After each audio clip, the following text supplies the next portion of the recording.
steal that from anybody. Of course not. I don't know what you're talking about.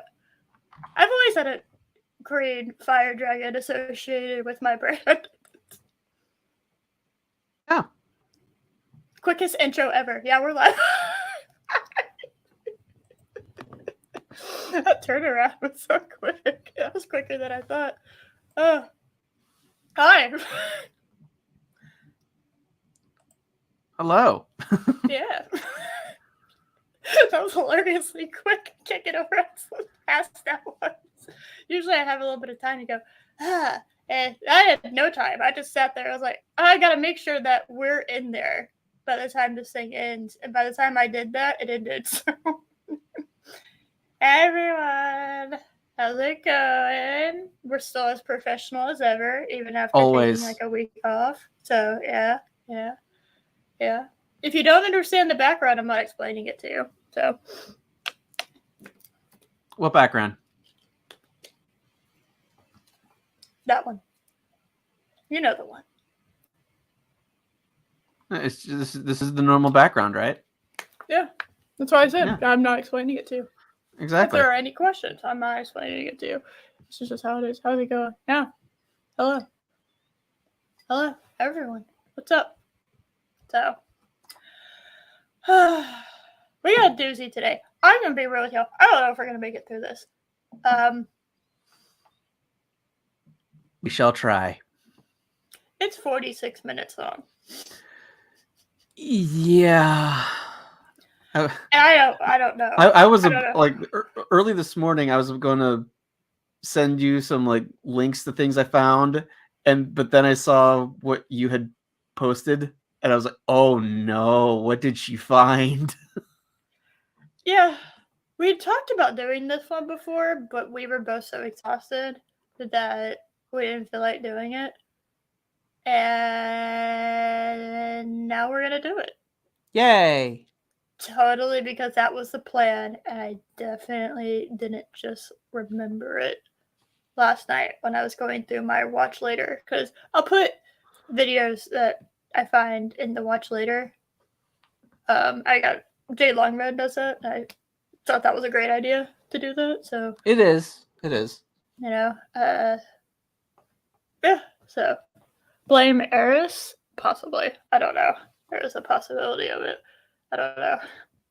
Yeah, that intro, I definitely didn't ask and just be like, "Hey, can I borrow that?" He's like, "It's very short," and I definitely wasn't like, "That's fine." It's all right. And the Greek goddess Eris. She just wanted a quickie. Yeah, it's a. Shut up. Shut up.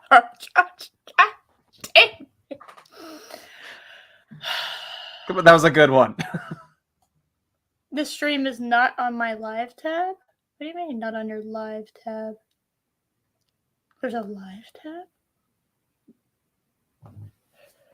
What? I know YouTube fucking redid everyone's bullshit as far as like their layouts, and you can't edit the titles of what you have on your stuff anymore.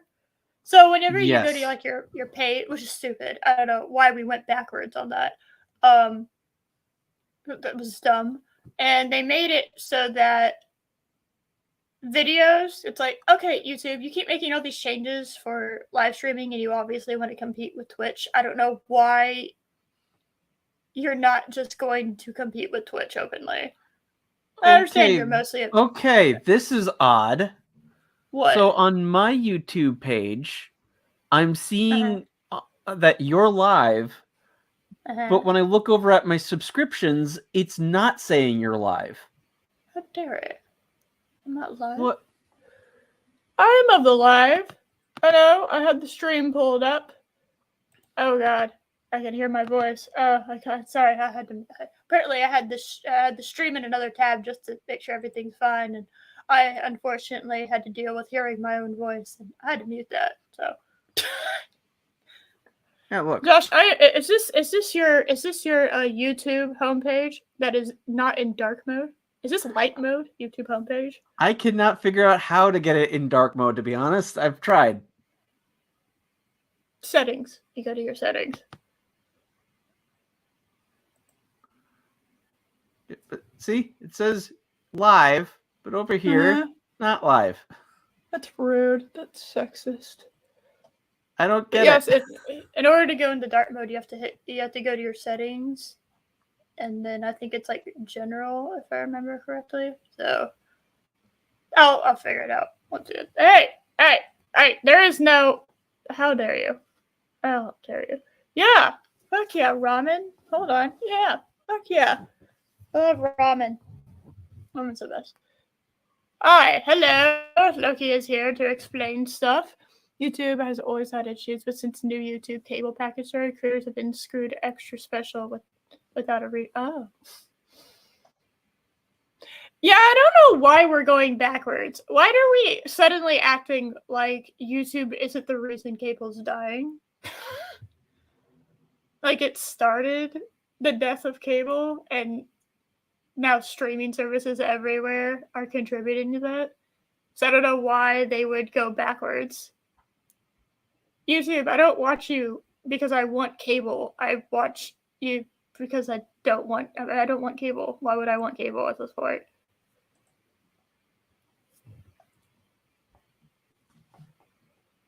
Yeah.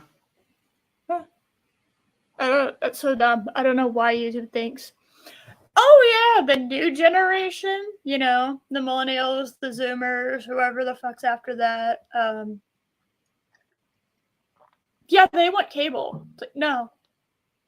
Pretty much starting at Gen Xers, they stopped using cable. Gen Xers kind of started the not using cable thing. Mm-hmm. And we've just continued that trend from that point forward. Although the amount of subscription services is making it to the point where, like, it might as well be cable. Yeah. I'm just like, okay. Oh, yes. Hi, everyone. Yeah, why did we go backwards? I don't understand why we went backwards. It was the stupidest thing anyone could have done. Apparently, nobody wants to make money, I guess. So, I have no idea. You know, they got greedy, right? Because they thought they were going to make more money. In reality, it's like, well, then I'm just not going to watch your shit. You know? Okay. Hey, I might have watched a Disney movie if it was on Netflix, but I'm not going to Disney Plus for a Disney movie anymore, you know? Mm-hmm. I'm not going to do that. Or now you have yourself. Yeah. Yeah. Watch corporate TV. I remember when that was YouTube's motto. Yeah, I do too. The good days. I remember before they changed their logo to like the brightest red to ever exist on the planet. Yep. You know? I think they've done some good things, but I don't understand the cable package. The cable package makes no sense to me. YouTube, why would I want a cable package? Again, YouTube is far more entertaining to me than cable. You know, I got rid of cable 6 years ago. Like I don't miss it at all. Cable. Like me personally, I've never had cable. My parents did, but I personally have never felt the need to. Like, why would I have cable? I mean, when I was at my parents for Thanksgiving, there was a moment where, you know, everybody was like doing whatever. It was like in between stuff. And I sat down and I you know, because they still have cable. I got the remote and I did the thing. You hit the guide button and you start skimming through channels, right? Mm-hmm. And I was just like, oh, look, a movie that is 90% over. That looks sort of like I sort of liked that movie. Scroll. Literally nothing else. Okay. So in like 10 minutes, I'm not gonna, yeah. So I can watch things. Like I can never start over, right? So I get to watch things. and hope to God that I'm on time when the movie starts, and then I get commercials. When I could just probably pay like $5 to have it on Vudu, right? Or just go to a Walmart and pay $10 for the movie, download a digital code, and have it on Vudu. I don't know. Or you get something called Flickster. How dare you, Chris? What? You were caught in the rain hanging Christmas lights? So do you just have like half-done Christmas lights that are just hanging off your roof? I like that idea. Now, here's what I'm hoping, that the lights are like from National Lampoon's Vacation, where it's like it just brightens up like the entire block. That'd be amazing. Yes, I love that. I hope that's what it's like, Chris. I really do. Yeah, I love that idea. That sounds, yeah. And it just says Chris Persia and lights on it, like on the roof. Just says Chris Persia. Or just a giant wrench, one of the two. A wrench with a Santa hat. No, I was going for National Lampoon's Christmas Vacation, but you ran out of light. That is an issue. That is true. That is true. Now I have further questions. It rains in Canada in December. I thought it just snowed. Like, basically, once summer ended, it was just rain doesn't exist anymore. It just snows. Am I just unaware of how that works, or no? I guess they have. I don't know. Canada's really up there. You know what I mean? Like, it is. Like, it's pretty far up there. I don't know. It feels like it's too north for it to be able to rain in December. You know what I mean? Like, it's just so cold in December that, like, it can't rain. Or is sleet considered a rain? Or has Justin Trudeau banned rain? Banned snow, you mean? Yeah, I'm sorry. Yeah, banned snow for environmental reasons or something. No, because it's white. Oh, yeah. And then it makes everything white, so it's like snow promotes white supremacy. So it blankets everything in white. That is true. Yeah. I'm kind of surprised that's not a take that's actually existed, unironically, yet. 90% of Canadians live within 100 miles of the U.S.-Canada border. Well, you have to realize I'm on the other side of that bitch, so I don't quite understand. Like, I just thought it was just super cold up there, you know. And snow looks pretty for like the first 2 days, and then it looks, then it gets really bad unless it's perpetually snowing, right? And also, it's just a giant pain in the ass. So, but you could argue that summer here is a giant pain in the ass too. So, like, whatever. I would always much rather prefer to be cold than hot. Yeah, there's that argument. But I hate being cold, but I love jacket weather. So, I love wearing jackets.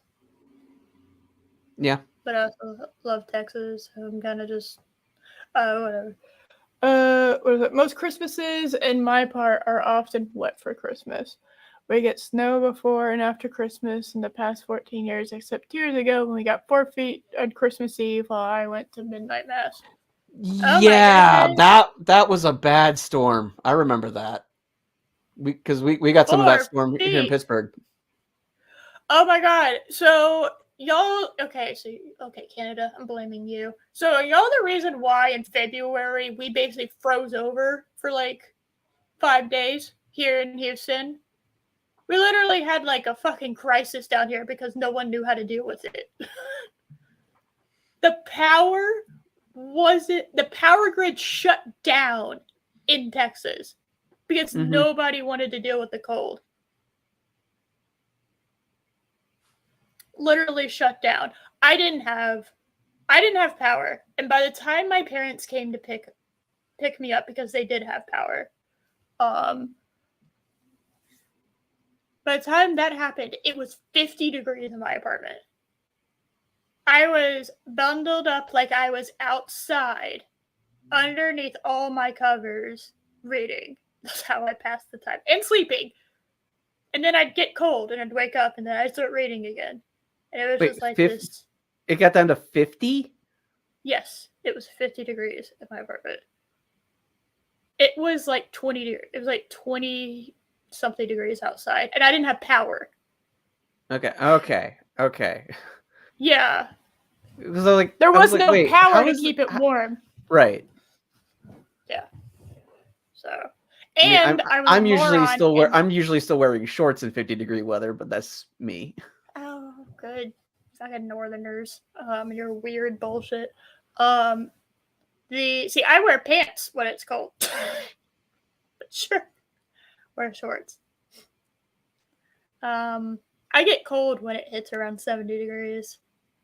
It's like 70, 60 degrees, I'm just like, bah! So that's like perfect for me. That's where I love it. No, I want it low 80s. That's too hot. Like upper 70s. No, too hot. Upper 70s is okay. No, Josh, too hot is when it's 100 degrees for 2 months. Okay? That's a big nope from me. That's too fucking hot, okay? Hey, weather, could you chill out? We had like a drought this year. It's great. But yeah, no, it was like 50 degrees in my apartment. We finally got to go, and I couldn't leave. So, I couldn't really leave, go anywhere, because God, the roads were bullshit too. They panicked. They spend money on like salt and all that shit, but we never really use it, so I don't know actually where that money's going. So I just kind of assume they don't ever expect it to freeze here, so they don't spend it on the thing that they're saying they're spending it on. Mm-hmm. And then they actually had to spend it. They actually had to have that. And so by the time they got around to paying it, I think it was like midday, early afternoon. Just by the time they got around to actually like dealing with the bullshit that had happened. And let's see. So my dad picked me up. We went back. And I was like, okay. I remember my boss's boss, if that makes any sense. My boss was trying to tell his boss's boss that nobody could work in Texas. And he like almost refused to let us have like comp for the day. Basically, like we can't work because of acts of God, I guess. Right. So yeah, and he had to fight for it. I remember that specifically because it was absurd. And wow, a boss actually caring about his employees? Oh no, my boss is amazing. Best boss I've ever had. He actually gives a fuck and treats us like human beings. It's the craziest thing. Wow. Nobody else seems to, but he does. So, he's the best. He's absolutely the best boss. I don't think anyone else in my company, especially anyone higher up than him, gives any amount of a fuck about us. If their actions have told me anything. But anyway, I get to my parents' house, and like a few hours later, their power goes out. And we figured out they're doing rolling blackouts. Mm-hmm. And it was only supposed to last a few hours, but then the generators, like the power plant, like little things, they went to shit because they couldn't handle it, what they were doing, because they weren't used to that kind of stuff. And so a lot of them ended up giving out, right? And so I remember this because it was so funny. We woke up the next morning, still didn't have fucking power, right? It's been over 12 hours. Still didn't have power. And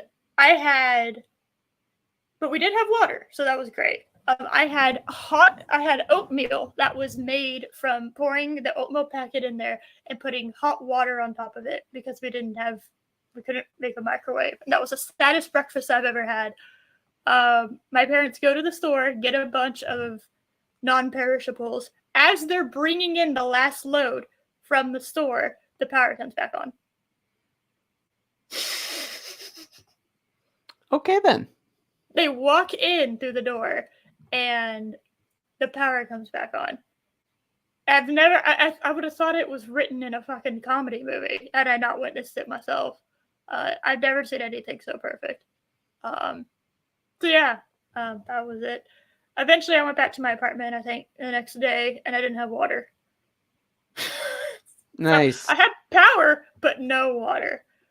And it's because they turned off all of like the water valves in our apartment because pipes had decided to burst because apparently people don't know how to deal with cold weather. You're supposed to keep the water running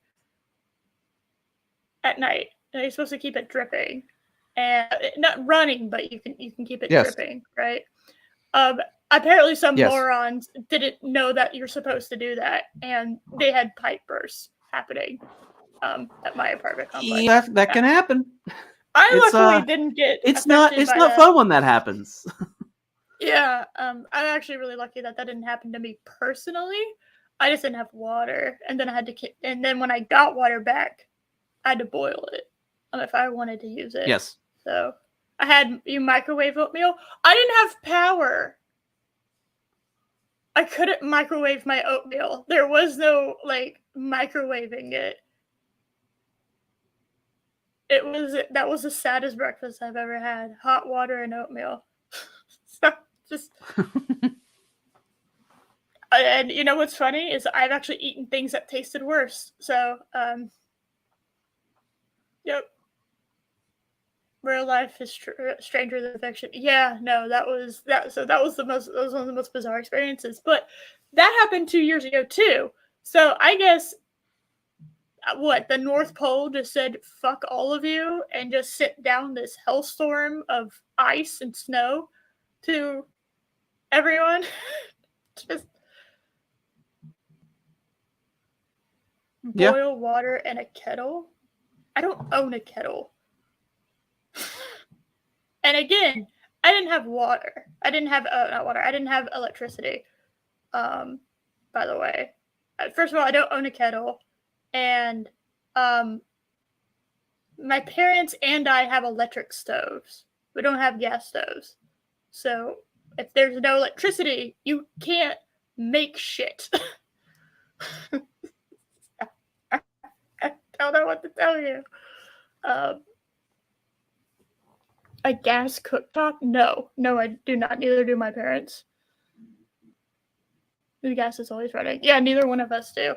I think my brother and his wife do have a gas one, but neither one of us do. How do I not own a kettle? Why would I own a kettle? No, Rambam, really. No, why would I own a kettle? To be a civilized person? That I drink. I don't drink anything that requires a kettle. Here in the South, we drink something called iced tea. I don't drink hot tea for the most part, unless I'm very sick. But I do not like the taste of hot tea. Oh my goodness. Find love on the new dating site. Just the new dating site? Just good advertising. Just on the new one. Okay. I've already found love, so I don't really know that. No emergency canned food? Well, we didn't know how long we were going to be without power. We do have emergency canned food. We just didn't know how long we were going to be without it.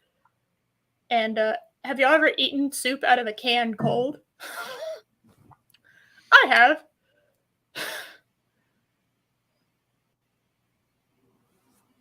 Not the pleasantest experience. No. Like, just straight out the can. You don't even pour it in a bowl. Just straight out the fucking can. I have. So, yeah, don't. No. Do you have a barbecue? You could use the griddle and make breakfast on. My dad has a grill. That grill is outside. Do you want to go outside in the 30-degree weather and barbecue some shit on that grill?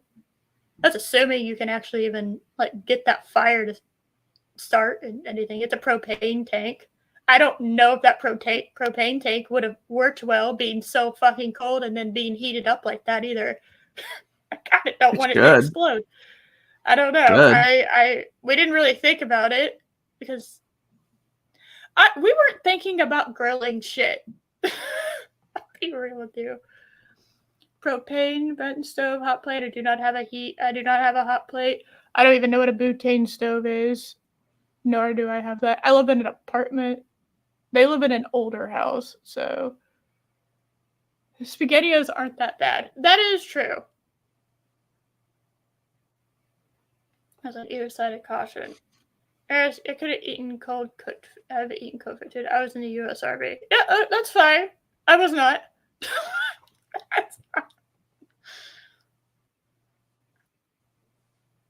I've eaten cold cooked food too. It's because I would talk for fucking ever. And then by the time that I got around to eating the meal that my parents made me, it was cold. Chris just pulled a Canada card. I barbecue all winter long like a real Canadian. Okay, well, I don't fucking follow the people of the Maple Leaf, all right? We're here. We don't know what we're doing when it's that cold. Can you really fucking blame us? What? I'm gonna buy all this shit for like this one time if it ever happened again. Well, no, it's called prepping. Prepping? Okay, so have emergency rations just in case something goes wrong. But we did have stuff. We just didn't know how long. There were people in Houston that didn't have power for 10 days. And it was freezing cold the entire fucking time.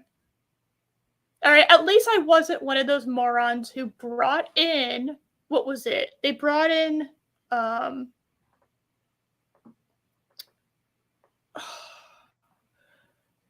they had this like gas stove that they kept on like all the time to keep their household. No, I do not have a fireplace.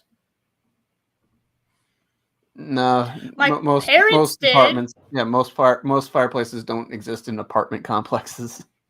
No, usually they exist in the older ones too. It's not gonna be. My parents have a gas fireplace. That's kind of how we kept work. We literally arranged the furniture around the fireplace that they have in the living room. Grilled meat isn't seasonal. We have a George Foreman grill, but that's again electrical. We're not bringing our fucking propane grill in to grill. Whatever. Anyway, we've been talking about stupid shit. Anyway, moving on. Okay. You got a fake fireplace in your flat?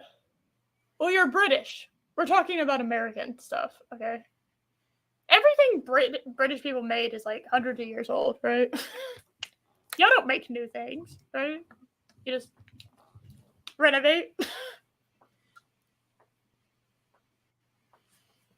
Grill on the balcony. We do not have a balcony at my parents' place. Are you suggesting that we brought to the place that to my apartment to grill it, which you're not supposed to do anyway? North Americans love fake fireplaces. You were agreeing with Chris.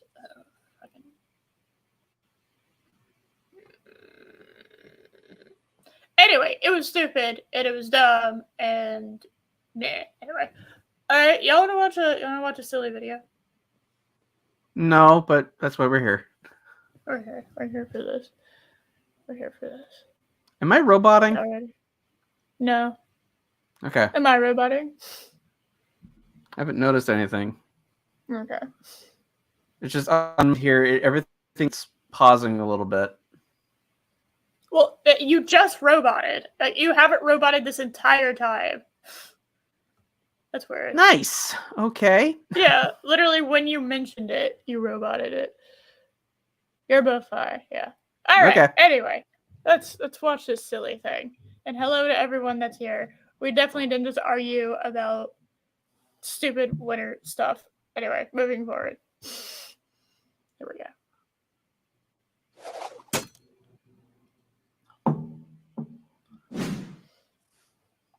I have been a Lord of the Rings fan my entire life, pretty much. I've said this before on stream many times. Metrosexual lighting.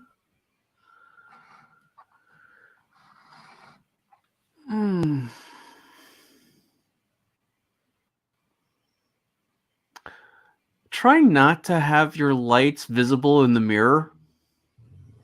Oh god, now I can't look away. Dude, don't fucking... Also, this is a really sad looking room. Can I just say that? It's so bare. There's nothing on the walls. It's just...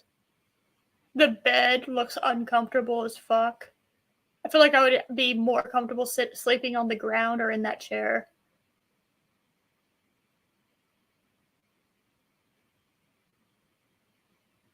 I just love how most of the comments here, it's like, hi YouTube, and then just random up blow up the Pentagon. Oh. Okay.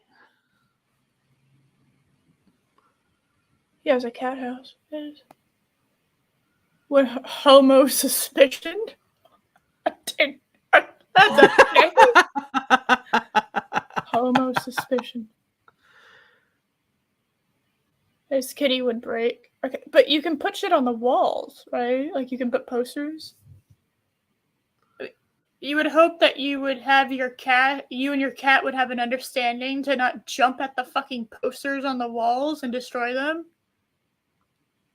Unless this guy like lets his cat play in the background of his streams because he's that uninteresting, so that way the chat has something to watch. I mean, I don't mind people that let their cats in their stuff. I just, like, I don't know. This room bothers me.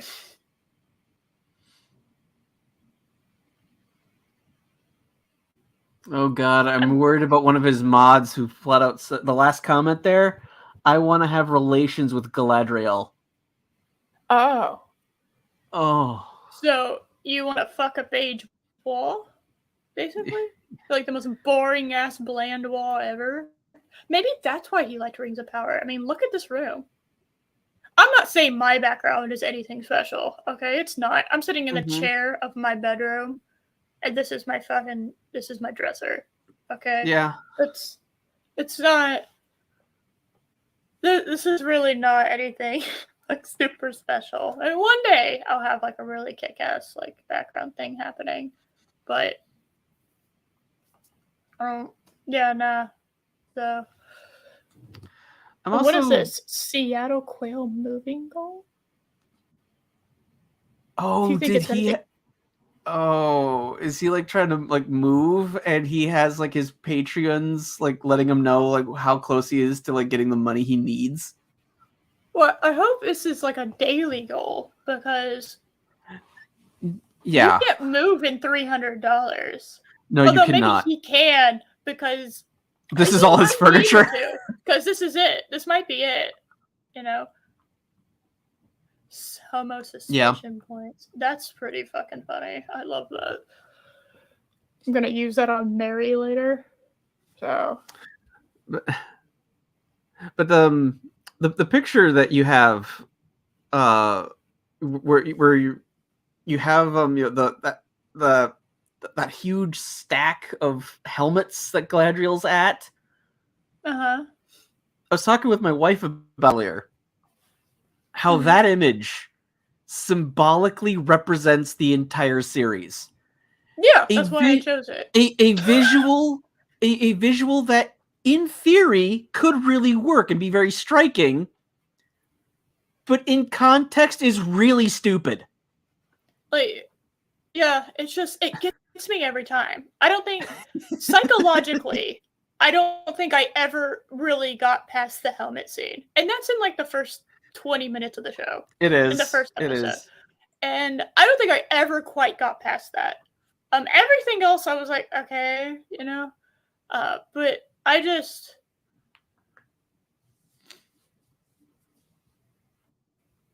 it's so stupid.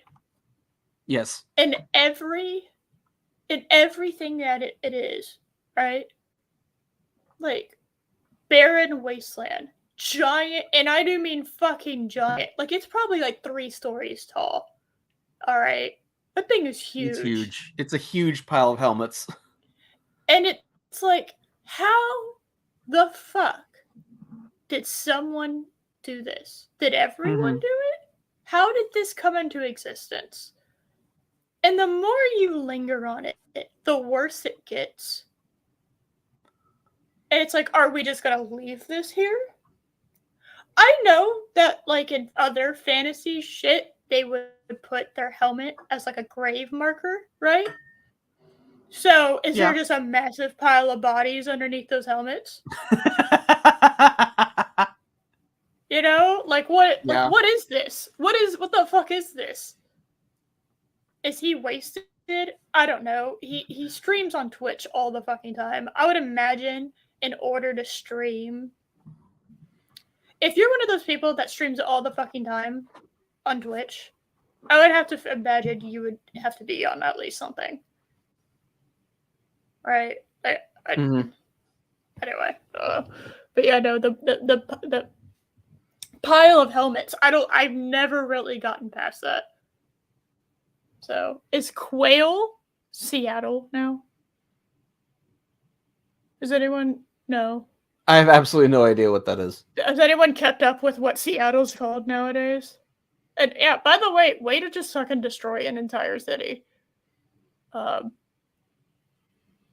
job. I genuinely can't remember a time before I'd seen the first any Lord of the Rings movie. Okay. I was very young when they came out, young enough that I wasn't able to form memories yet. So I was watching the Lord. So you were okay. You were too Whoa! Wait. So wait, you were too young. Sense. You were too. Oh god! You also have a green light like right behind the chair, and because you slightly moved, now it's glaring. Great job. Great lighting placement. Josh, it keeps getting worse. The more you look at it, the lighting situation gets worse. Okay. Just get strip lighting like everyone else does. Hi, hello, strip lighting. Is that his lighting board, like, off that you can flat out see? You can see all of his lighting boards. They're on the floor. No, I mean, those are the lights itself. I'm talking about the board. Oh, the board, like, for him to change the lights? Yeah. That's his keyboard. He's got that RGB keyboard. Okay? He's a real gamer. He's a real gamer. Okay.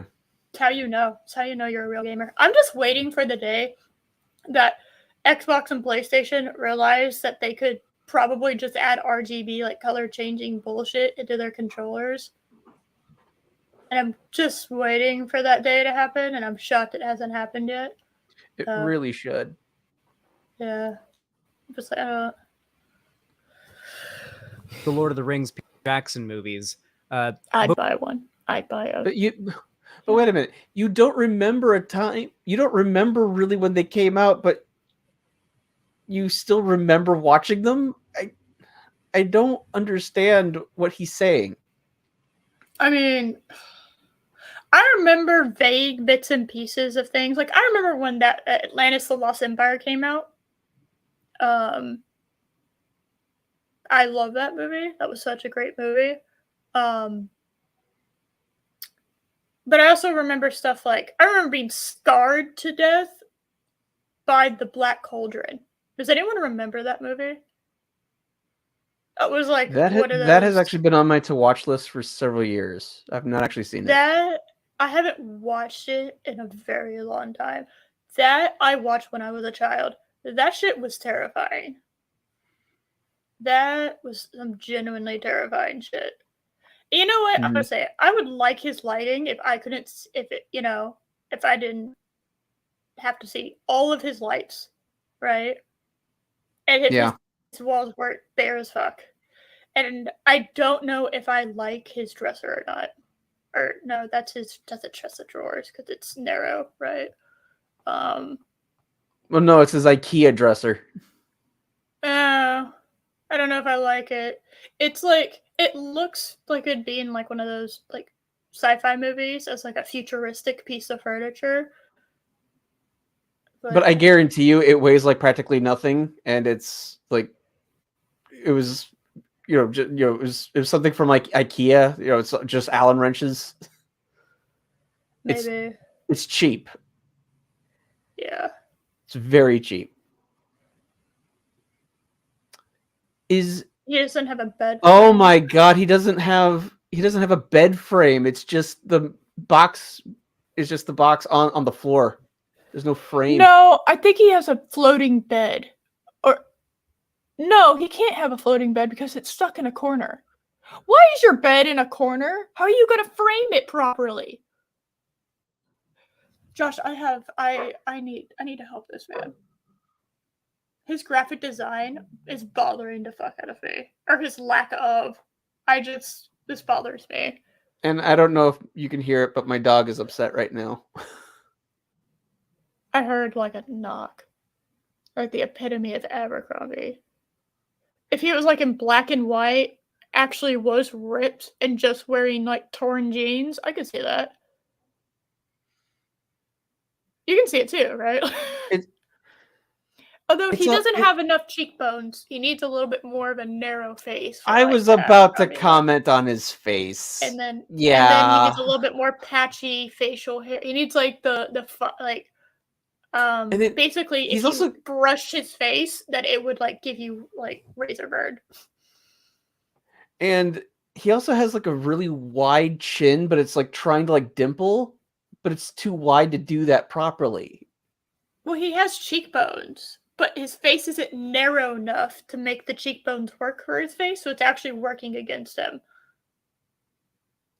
You see what I mean? Like it's just it's like the cheekbones are like pulling his face, you know? Yeah, but his chin is so.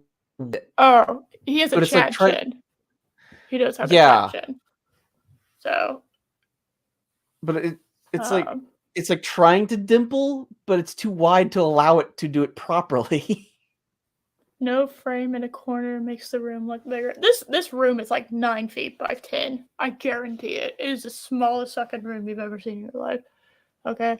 This probably is considered a study. By like measurement wise. Just this whole setup makes it look smaller. You know what I mean? It doesn't look big. And I agree. Definitely has like a 90s douchebag apparel. Yes. Oh no, he needs a braided like leather necklace. That's what he needs. It's a minimalist. Like you don't need a bed frame, barely the mattress and pillow. He could use a couple extra pillows. I hate minimalism. I hate the idea. And there's also hold on. There's like a random bump in the middle of his bed. It could be a cat. To be fair, as somebody who's owned cats, it could fair.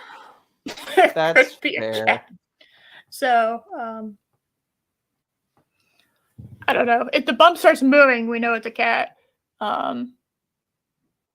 But the blanket's there's just a blanket that's thrown on top of it. It's not. Yeah, he didn't make the bed properly before he started the stream.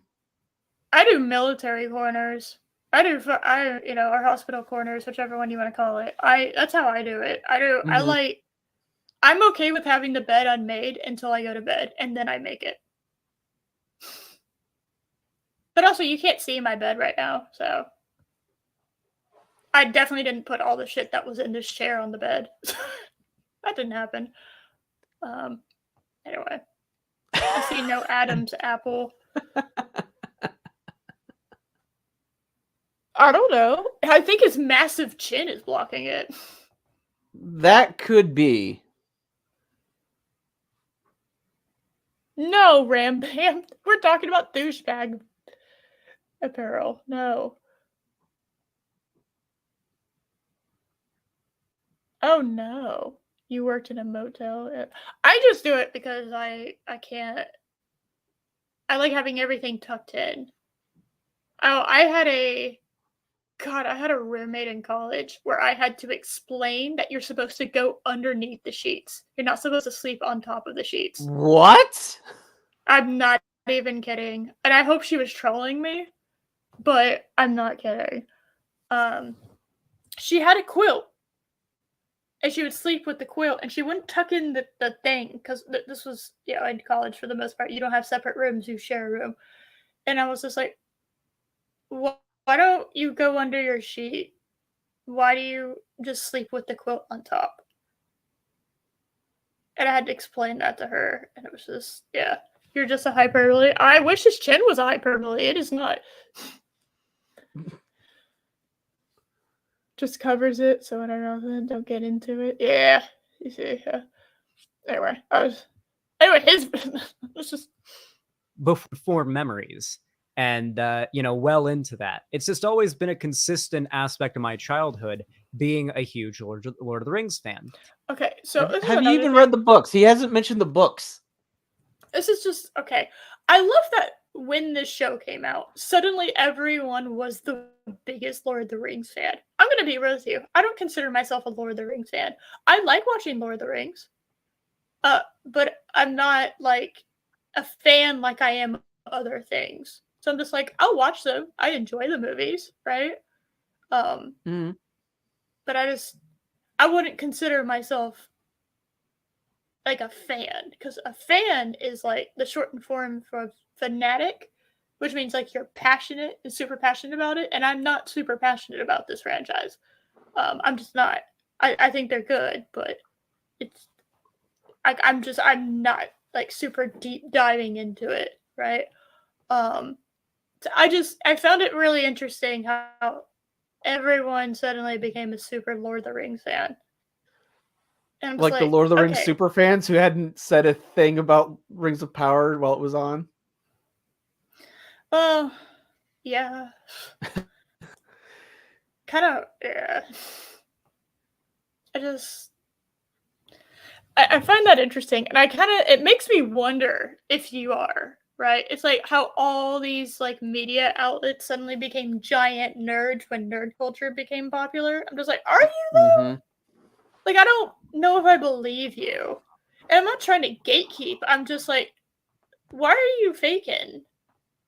Like, why can't you just be honest? Like, I'm honest right now with y'all. I'm not a giant nerd for Lord of the Rings. I think they're okay. Yeah. I don't know.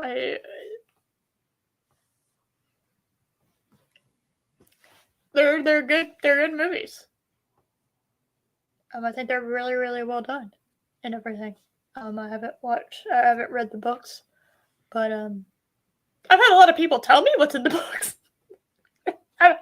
Oh, really? By who?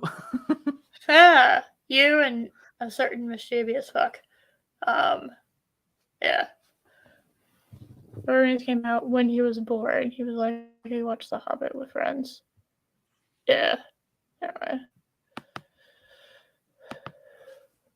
I started out as a little kid only really having the movies, right? The Peter Jackson movies. But as I got older, I was able to read the books. Everything from The Silmarillion to The Hobbit to The Lord of the Rings. Main 3 books to, of course, The Unfinished Tales. And there's a bunch of other stuff that Christopher Tolkien also published that I took a look at as well over the years.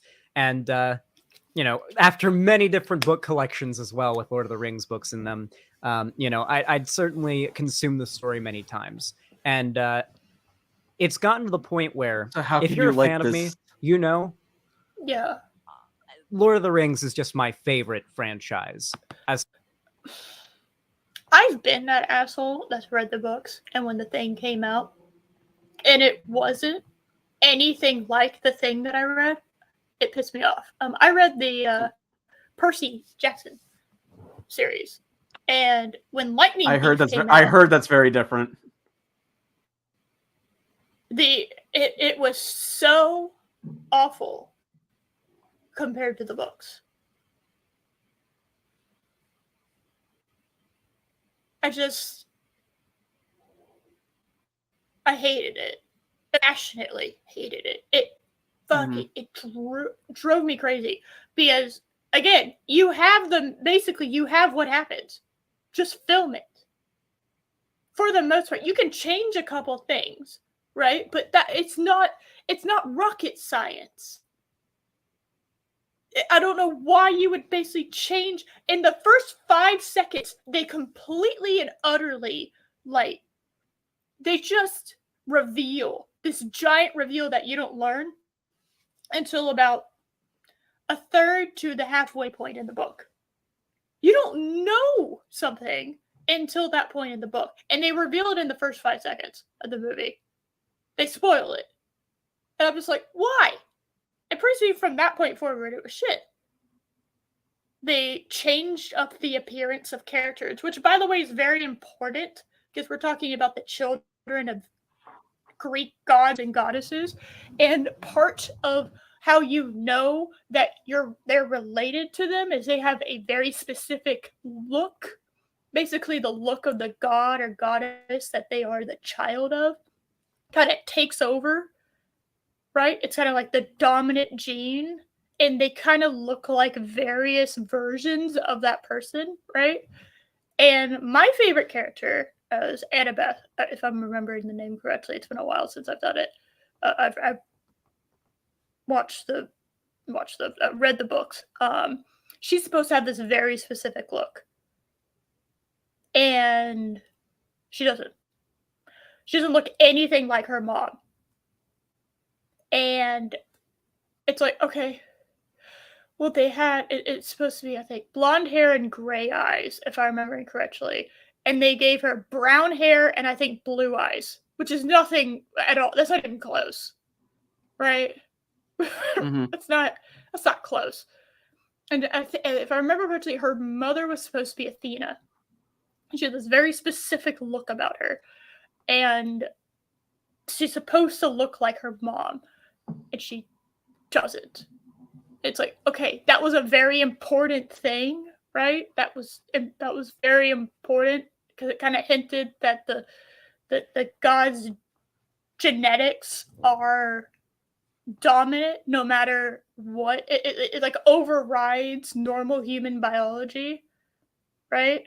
Because you have your dominant recessive. That's fascinating. That they're so powerful that they override it, right? Kind of talks about a genetic nature of how deep this power goes. And it thoroughly pissed me off that they just ignored that. I was like, you can't put her in a wig. Really? You can't have her dye her hair? You can't put gray contacts in? Like, really? Is this... And of course, they're supposed to be like young. They're supposed to be like, I think like 13, 15, something like that. And they all look like they're in their like late 20s, which also bothered me. The casting was awful. They left out very important things. They added things that didn't need to happen. And then they did the worst sin of all, which was they made Hades the comedy relief. What? They made Hades the comedy relief. Oh, because that's what they did in the Disney movie. They made him kind of a smarmy plucky villain.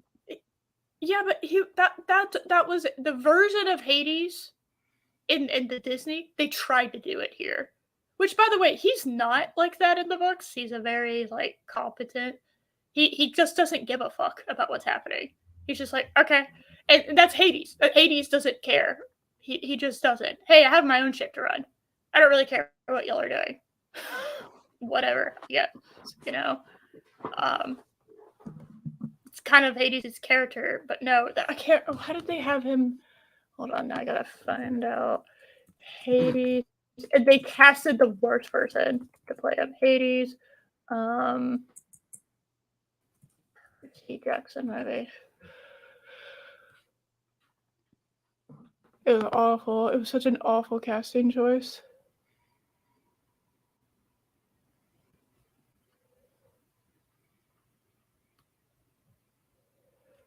There you go.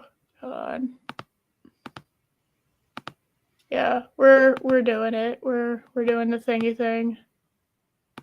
Hey Matt J, hey Tim Talks. Sorry, I kind of went down a rabbit hole just to prove that when somebody makes something that is based off something you love and it is completely and utterly wrong, it doesn't follow, even really try to follow the thing that it's based on. It really pisses me off. This is Hades. Just as a fun fact. Does this look like Hades to you? No. Yeah, that's fucking Hades. Look, I'll even prove it. Look, I'm not fucking with you. Hades. That's Hades. No. Yeah, that's fucking Hades. That does not strike me as Lord of the Dead. Yeah, they made, I think it was Rosario Dawson was Persephone. And they made Hades a buffoon, so he wasn't competent. And the only reason why the underworld runs as it is Persephone. Anybody who knows anything about Greek mythos knows that Persephone came way later, and Hades runs that shit. Okay. Yes. Is that fuck Hades? No, that is not Hades. I put the word "not" in front of Hades. That's not fucking Hades. Let's see if I can get another picture. And Rambam's right. Hades and Persephone have the most normal relationship of all the Olympians. Yes. It's fucked up as a relationship. Yeah, it is Rosario Dawson. Which I thought wasn't a bad. Rosario Dawson's another person who needs a better agent. There you go. That's what they look like in the movie. Yeah, it's Hades and Persephone. Don't you know? Can't you tell that's Hades and Persephone? Rosario Dawson maybe could pass as Persephone, but yeah, I think not she did Hades. an okay job. Yeah, but and what are these clothes? What the hell are these clothes? These aren't Greek. No, look at this shit. No, this is the best part. The fucking skeleton hand belt. But these are not Greek clothes. Yeah, I know. These are not. Nothing says ancient Greece. Well, see, the thing is they're supposed to have evolved kind of with the times, but they only really show a more casual look when they're around other humans. For the most part. So this should have been. So if anyone's watched Stargate. So you have Egyptian melded with insanely advanced, ancient Egyptian melded with a very advanced technology. And it's perfectly melded together. I don't know why you can't have ancient Greece melded perfectly with modern day. This is neat. This is not that. I found this at my local fucking Hot Topic. Oh my god. I just thought of something. What? Did they go, we want the Lord of the Underworld to be in our movie, but in a more modern times, so something that's macabre. How about we make him look like Tim Burton? I don't know. It's awful, man. He's British too, and but he's not he's not the British villain British, you know what I mean? Mm-hmm. He's the comedy relief. He's the fucking comedy relief. They did the, look, this threatening Hades, and Hades, and then he's just fucking incompetent buffoon. Now, I do agree with you, Lady Mist. I do like this angle of Rosario Dawson. I'm just saying. Well, I'm not even gonna lie. I love that top. I fucking love that top on her, but it's stupid. It's not Persephone at all. No. That's not Hades. That's why she's dressed that way. Yeah, of course. Yes, by the way. Hades is probably my favorite. Obviously, besides so I loved Eris, Artemis, Hades, and Persephone were my four. Oh wait, favorite. you like Eris? I never would have guessed. Yeah, fucking shocking of the century. Yeah. Hades is the competent, intelligent, and most powerful of the gods. He chose the rule of the underworld, but more importantly, the warden of Tartarus, preventing the Yeah, he's. Yep. He can't be an incompetent buffoon. He just can't. Yeah, I mean, he literally cannot. Like, I mean, many versions have Hades like hating Zeus for throwing him to the underworld when that's not how it happened in the mythology. He chose to be the ruler of the underworld.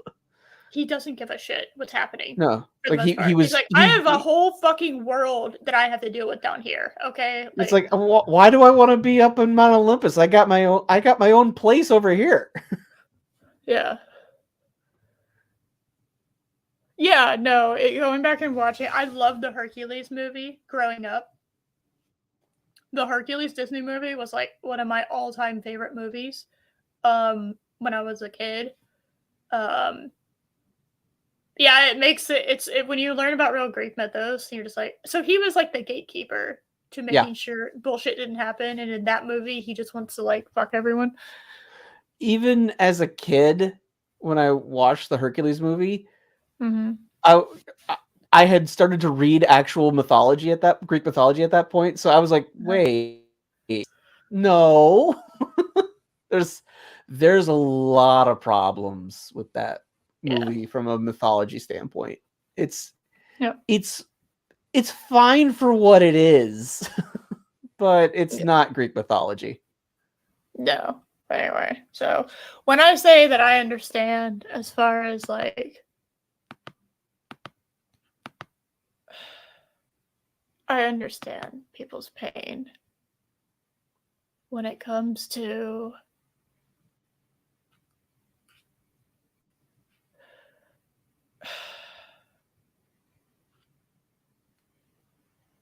oh, hold on a second. I can show y'all more shit of this stupid thing.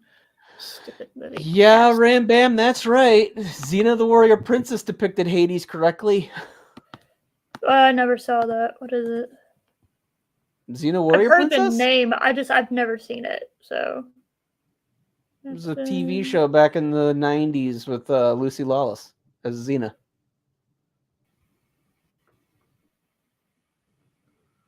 Huh.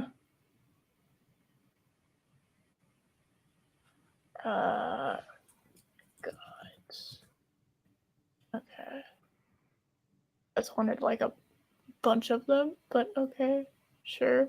You could just not have any of them when I search all of them in the search results. Thank you so much, Google.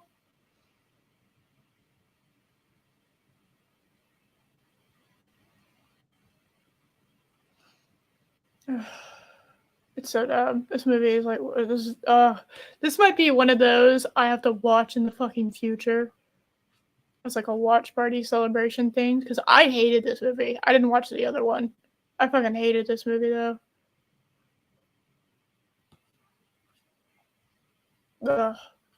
Anyway, whatever. Moving on. All right, moving back to this. And yes, Ram Bam, Xena made a lot of us in the 90s fall in love with Lucy Lawless. She was awesome in that. Sometimes. Has his helm. Oh, well, thank fuck. I'll never. Oh my god, that just reminded me of Wonder Woman 1984. Let me just make this plane go invisible. My dad, Zeus, who is not at all has anything to do with invincibility, unlike Hades, who has shit to do with darkness and invincibility. Invisibility. Let me just show you what my dad taught me. I like it way better when I despise the New 52 backstory for Wonder Woman. I absolutely hate it. Hades is the fucking father of Diana. Fuck off. Okay? That's way more interesting. It is a way more interesting idea than fucking Zeus being her dad. It's like, oh, so we just made her more like Thor. Great, wonderful. Yeah, like that needed to happen. What was wrong with the original backstory of just from clay and the Greek gods each gave her a gift? No, that's what I'm saying. That I like so my favorite is it's implied that she is metaphorically his daughter. Because he and her mother sculpted her together out of clay. That's true. That's true. I like that idea better. Technically, she doesn't have a mom. Technically, she doesn't have a dad. But metaphorically, she does have a mom and she does have a dad. And it's Hades and then the fucking Hippolyta, whatever. Hippolyta. That one. I can never pronounce her mom's name. Hippolyta is one of the most inconsistent written characters in all of DC Comics, and that's saying something. I literally any rendition of Wonder Woman, she's a different person. Yes. So at least Wonder Woman's somewhat consistent. Jesus Christ, basically every outcome that could have happened with Diana has happened because she's a different person, and like it's so dumb. But yeah, no, I love the idea of them, and they do that in the animated series of Justice League. And Hades is a character in there, and he calls her his daughter, and she's just like, "Fuck you, no." And it's just like, well, you call Hippolyta your mom, so technically that's your dad. Mm-hmm. Anyway, but yeah, I like the idea of she's like perfection, and yeah, I just. Whatever. Stupid. I fucking hate New 52 shit. They made everything dumb. It's like, do you know what it implies if Zeus is her dad? It implies that Hippolyta got raped by Zeus because Zeus doesn't sit there and ask for consent or try to make a meaningful relationship. If I know anything about Zeus, half of Greek mythology would not have happened if Zeus could just keep it in his pants. Literally would not. Actually, most gods and goddesses wouldn't exist. So, most of the Greek pantheon would not exist, actually. Poseidon, Hera. You got your OG, Athena. I think 12, right? Or OG, there's like an OG. It's not 12 because some of those 12 are daughters and sons of Zeus. So. Right. Although Athena was a headache. So she should and then continue to be one to him for like yeah. time. But either way, no sex was involved in the creation of Athena. Yeah, there's a lot of time where yeah.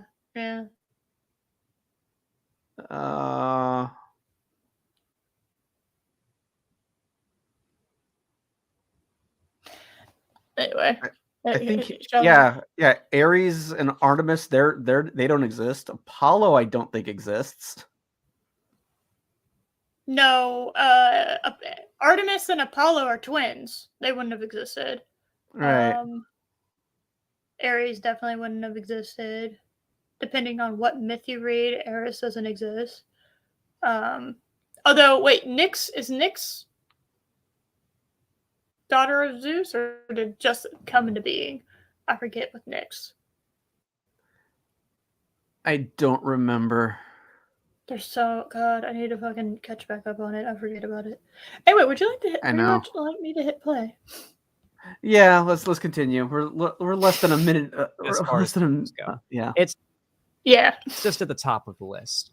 When I think of comfort and like a paradise-like setting, I can't help but think of the Shire theme, like the do do do do do and copyright. No, we're not copyrighting. No, nope. Yeah, nothing to see here. Listen, I'm not gonna do the whole thing, but like the music, the visuals, the acting, the everything about the Peter Jackson movies, everything about J.R.R. Tolkien's expanded universe, that you can read about in all of the books and everything. No, bad. There's just something so comforting and familiar about it, you know? And even The Hobbit, for all of its problems, and I could rant about The Hobbit's problems. The Hobbit, I think the first movie came out when I was 13. When that came out, God. I was obviously very excited for it. I loved everything Lord of the Rings. Okay, now I need to know. Hobbit. Is this man older or younger than me? He was 13. Oh God, he's younger than me. He was born in 99. That got really depressing really quick. Oh, he's only a few years younger than you. He's 15 years younger than me. It's all right, Josh. I was 15 in 99. It's okay, Josh. It's all right. The Rings. I believe that Middle-earth: Shadow of Mordor had already come out or was about to come out. And I was also very excited for that and did enjoy those games, the Middle-earth games. I obviously played Battle for Middle-earth. I obviously played the PS2 games and stuff, Lego games, all that. Yeah, you don't need to go into the Lord of the Rings video games. I had the Lord of the Rings Risk game. And you would like, I had this big Risk game, but it was Middle-earth, and I would unfold the board and just I would hold. It came with a replica gold ring. And I always, I obviously loved that thing. Oh, the yellow I is would just atrocious. stare at the map of Middle-earth. Oh man, if you can cut the yellow out of your cycle on that. That makes you look like you're ill. Oh my God. The yellow's bad. Oh, it's so awful.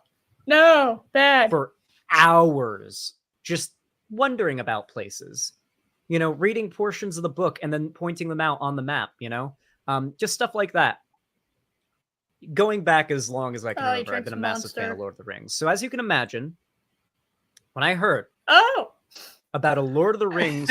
Thank you for cutting your drink of Monster. I appreciate Hold that. on. Yeah, but that flawlessly went into that. So you have a good editor. That's something, right? Big ups to the editors. B show. Being in production. Well, frankly, I was kind of worried. In fact, I was very worried. Good. I'm going to be honest. I did not think that any human being on Earth was capable of recapturing, to any degree, the magic of Middle-earth that Peter Jackson was able to in his movies. They still haven't. Nothing else has really quite done it. I didn't think it was possible. From the get-go, when I heard about it, my opinion immediately weighed towards negative. Normal. Yeah. I will not deny that. When I heard that Amazon was making it, it weighed a little bit more towards negative. But then I started hearing news that kind of made me excited. A little bit. What was it? I want to know. I heard that there would be a heavy emphasis on practical effects. Oh. That it would be filmed in New Zealand. Yeah, just the first season. Just the first season there, buddy. Because they're broke. Yep. They spent a fortune on this movie, only to have countless production issues. Then the whole world. Yeah. And that it would not be a TV show adaptation of The Lord of the Rings, and that The Lord of the Rings was simply a main title type thing they added to it for no real reason, and that the shoot... Oh, you mean fan fiction? No. Lord of the Rings was put on it to make you watch it. Yes. And so that it showed up in search results when people typed Lord of the Rings in. That's literally why. It was for algorithm purposes and a bunch of other bullshit. It wasn't... Yeah. And Rambam permanently... Oh, sorry, go ahead. And Rambam, not entirely. We got that wonderful shot of Galadriel riding a horse. Oh, yeah. How could no one look at that? We'll go with that take. Well, there's so many times that. Josh, I have to imagine. I have to imagine Morford Clark watching it and just going, "What did they do? Why'd they go with that take?" I love the idea that none of them realized how bad it was until they saw it, and they're like, "What? I thought these were all the cuts. What? Like there's secretly like a competent thing that actually could have been created out of all the footage." But they just did it completely wrong.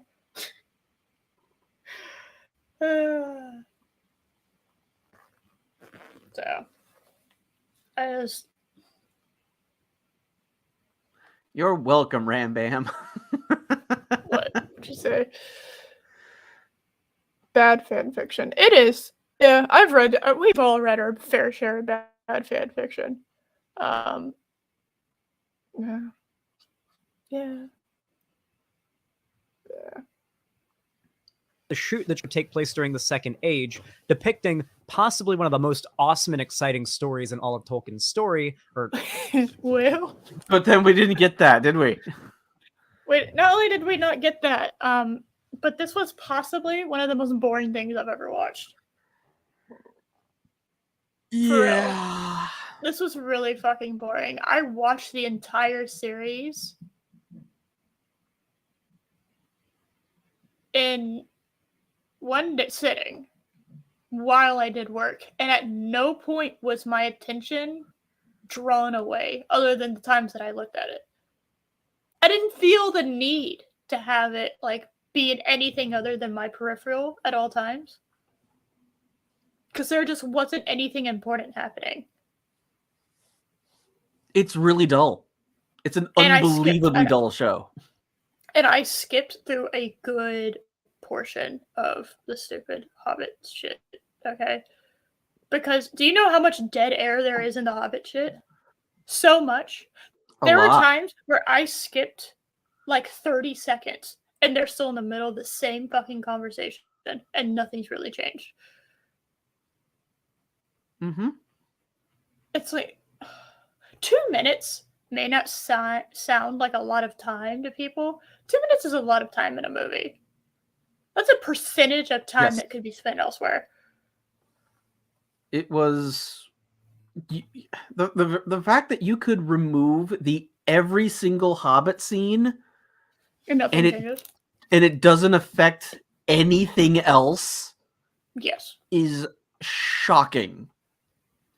Yeah, they were so disconnected from everything. And you know what? Maybe in future seasons they weren't, but you're assuming I'm gonna watch the second season. You're assuming a lot. I probably will not watch the second season. Why? Because at that point I'm just fucking like, I'll let people that get paid like decent money fucking watch.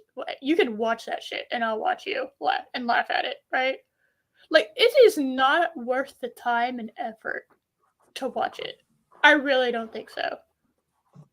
Right? There would have to be something that would have to change my mind substantially, right? Yeah. Something so stupid that I would have to watch it. Right? At this point, I'm just gonna watch House of the Dragon, like when that comes out. And that's the only other fantasy thing that I'm kind of looking forward to that I can think of off the top of my head. The fact that House of the Dragon was as good as it was is still shocking to me. Oh, I don't think I'll get over that for a while. Now, they still can completely drop the ball. Oh, yeah, no, I 1000% agree. They need to end it after the second season. In my opinion. Or you do something else in the books after that, right? So you could end it after the second season, or you go back and you have like at least a season or two where it's like the Conqueror, right? You kind of do it a little bit American Horror Story style, where it's like you have standalone seasons that kind of connect to each other. Mm-hmm. But you have the first 2 seasons be like, Now, I would have had it where I would have started out with the conquering of Westeros by the, Aegon, but I just prefer things in a certain order, chronological being one of the best orders, obviously. Yeah. But yeah, I mean, you could have done Aegon the Conqueror. Then you could have moved on to do, you could do, the Rhaenyra, you could have the death of the king, of the peaceful king, right? So that's a season. That's what I would have this season be called, right? The entire first season just be like King Jaehaerys realizing, he has no heir and he's going to let things... The first season, Aegon the Conqueror. Then you have like the next one being, that, right? You could do way more. You could do way more than just one season Of Aeon. Okay, I don't know exactly how he did it. I'm not familiar with that like at all. So 2 seasons, would that work? Or does that need to be its you own could probably do 2 spin-off? seasons. You think its own spin-off? I'd say 2 seasons. So but then that's you like could the do entrance. then move to the the story that they're currently doing with Rhaenyra. Then do Duncan Egg. Then do Robert's Rebellion.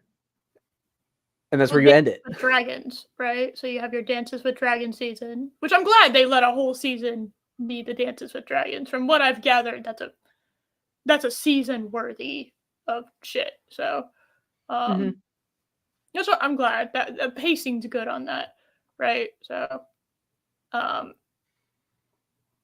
I would be okay with if they continued. They just can't continue this storyline for another season after season 2. That's what I'm gonna be like, okay, guys.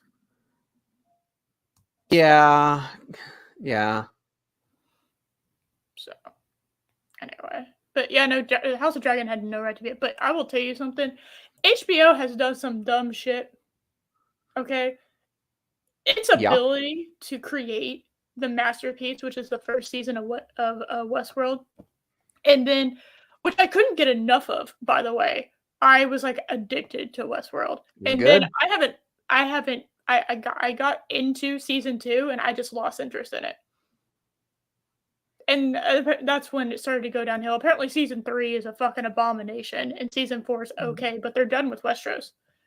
Westworld. So, I'm kind of just like, why should I continue? So like my path, like there was so much good shit in that first season, and it's like, okay, I haven't gotten to the truly awful shit in season 2 and the abomination, which is season 3, and then apparently season 4 is just okay.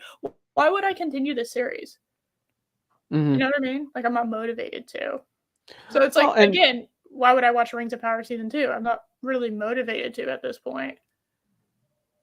Yeah. So. And then you hear about things that, used to be good, and everyone basically says that it really fell downhill. So, like, The Expanse, I kept hearing nothing but praise for The Expanse. I watched the first season, and I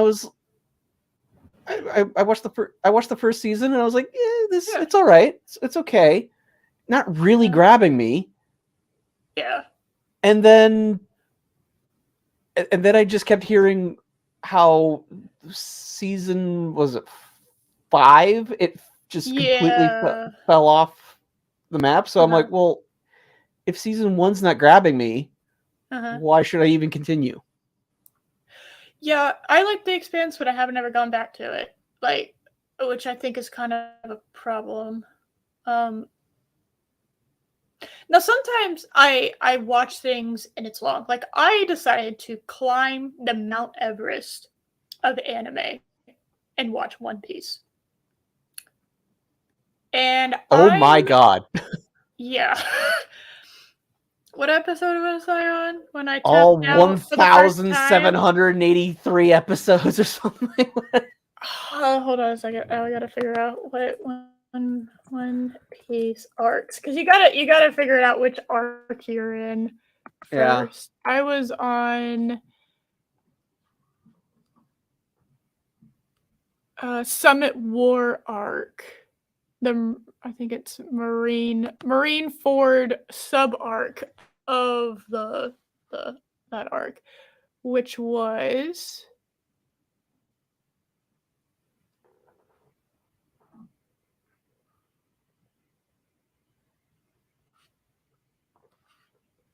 well, no, I'm confused.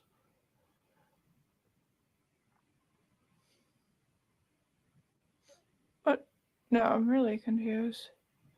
Oh, never mind.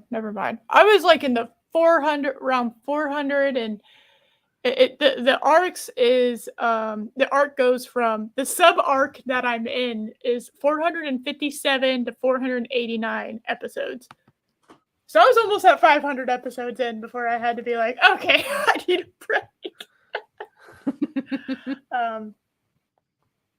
Still watching Dragon Ball. Go easy on the captain. I watched all of Dragon Ball. Which was obviously meant for little kids because I did not like it at all. All of Dragon Ball Z. Tried to watch Dragon Ball GT. Did not fucking work. And then I watched Dragon Ball Super, got the fucking ending spoiled for me, and never quite completed it because I know exactly what happens at the end. Because I played the card game and there was a fucking card that got released that spoils the ending before the English dub was done. So, okay. There's a fucking card that spoils the ending of Dragon Ball Super. But because the Japanese version was done, right, and I was watching the dub wasn't done. The dub hadn't gotten to that point yet. I guess I can't complain, right? So, no, fucking Dad Stash and Dad Gene Vegeta. I don't know why they did that to my boy, but they did. Was GT the one that had almost no involvement from Toriyama? It's not considered canon by any stretch of the imagination, so it's bad. I assume yes. That's the one that you're talking about. I'm supposed to watch the subs, not the dub. I like doing other shit while I'm watching something. I've always been like that. I have been like that my entire fucking life. I love to do other shit. Okay. I cannot do other shit if I'm having to read the subtitles. I don't have any problem with reading subtitles. I love other shit, right? I've watched the Godzilla movies in both like the original Japanese, right, with subtitles on the ones that do. Sometimes they don't, especially the older ones, because apparently they didn't believe in subtitles back then. And then I've watched like the hilarious dubs of it. And I just... You have not lived until you have watched one of the Dragon Ball Big Green dubs. Those are so amazing and special. Yeah. I just... Super ignores GT. Yes. GT is a separate entity. Yeah, that's how it should be, by the way. Kind of stuff. Yeah, I have to sit down and watch it. I'm trying to watch Go Lion. I don't know if anyone knows who that is. It's the actual show that Voltron was based on. Which I will have to have a stream one day explaining all the shit about Voltron. Because the entirety of that show is hilarious. The show is fucking hilarious. Everything that led up to that show existing is hilarious. The show is just absolute comedy gold, and I adore it. Go Lion is the Japanese version. It was not meant for kids in any no, it was not. So there's that added benefit. Yeah. So Voltron is hilarious. It's one of my favorite things to watch. We're in one of the, I like to call it the American seasons, because the show was supposed to end, and then it didn't, because America wanted to continue having it. So they drew their own shit, and it is like some of the most atrocious animation I've ever seen. And they America. So there's like 2 transformations of Ultron, and they didn't do anything else of it. And they pretty much exclusively use one, which is the original like transformation of the lions into Voltron. And the hard cut from the stupid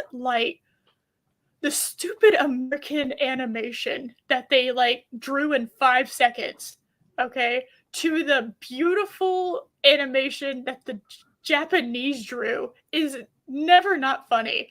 And like half the time, Pidge, who is the green lion, is wearing a black outfit for some fucking reason in this season, but he's always wearing green when they transform into Voltron, because that's the Japanese version. It's so dumb. It's one of the funniest things. I love watching Voltron. It is so funny. I do not think it was meant to be consumed by an adult. It just, it's so. I mean, there's so always been hilarious. there's always been issues like that in animation though, where someone's wearing the wrong color or something like that. I No, mean, but dear this is God, consistent. This is consistent, Josh. This is a consistent. This happens every episode. Okay. Literally every episode, they draw him with a black suit, which he has never fucking wore before the Americans started drawing shit. And all of a sudden, when he's wearing green, because it's the same. But I have to. I remember way back in the very first episode of Teenage Mutant Ninja Turtles, the '87 version, the true Turtles show. Okay, I never watched that. When April is going to trying to leave the sewers, Donatello stops her, but it's Raphael talking. They messed up the voice, and then it's bizarre because Rob Paulsen voiced Raphael on the '87 show, and then voiced Donatello in the 2012 version of the cartoon on Nickelodeon. There's a fucking spider outside. I find that funny. I am listening to you. Nice. I'm just making sure that fucker isn't coming in here because that was a big fucker, at least for me. Josh, do something. Hi. Rude. I said something. You told me to say something, so I did. Yes. Or Legendarium, I should say. And that is without a doubt the story of Sauron deceiving Celebrimbor into making the Rings of Power, Sauron crafting the One Ring, and his whole initial domination or attempt to. He didn't do any of that, by the way. Oh my god. Domination of Middle Earth. Everybody knows the main story of Lord of the Rings. I mean, besides the aspects of the book that are a lot less unknown, I imagine the average casual Lord of the Rings fan doesn't know who they probably know who Tom Bombadil is. I've heard that because name. Tom Bombadil has been memed so much. But who is he? I think you've explained this to me before. Tom Bombadil is basically a spirit of nature. Mm-hmm. So, because in the book, Frodo tries to give Tom Bombadil the ring, and it has absolutely zero effect on him because nature doesn't care who's in charge. It will just it does its own thing. Yeah. So he can pick it up and have absolutely no effect on it. So then there's a discussion at the Council of Elrond in Rivendell. Well, why don't we have him deliver the ring? And they're like, well, because he can't be trusted with it. It has no effect on him, and he doesn't care. So he's just as likely to just lose it. Yeah. And yes, by the way, Lady Miss, I agree. When it comes to Bleach ran too long. I watched all of it, and I'm never gonna forgive the scene. There's a big fight, so you have your big boss battle, right? You have the series bad guy going against the series hero, right? Mm-hmm. You think that's going to be an epic fight. It lasts 5 seconds. I wish I was joking. He just one-shots him. You're just oh, the build-up and making this guy this horrific bad guy that is pretty much unbeatable. Because he has these powers of deception and persuasion. Basically, he can make people see shit that he wants them to see. So have people turn into him, and then people fight that look like him but aren't him. And it's a pretty great power, but they just make Ichigo fucking invulnerable for some fucking reason, and he just kills him. It's oh. So he one punches him. It's something like that. It was really lame. It literally made me just go, oh. That was my response to the fight was, oh. That's not a good reaction. Have you seen One Punch Man yet? No, I have not. I'm watching Black Clover at the moment. Rewatching Black Clover, I guess would be the better way to put it. Okay.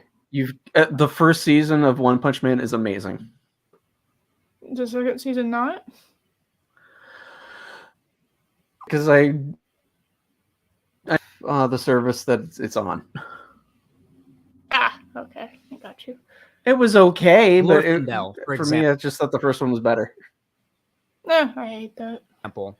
Average like casual Lord of the Rings fan probably doesn't know who that is. No. Right? Really. There's a lot of changes that were made to be sure for like Peter Jackson's movies and stuff like that, but like to be clear, I did not know what to expect going into this show. All right. That's not a reason to like it.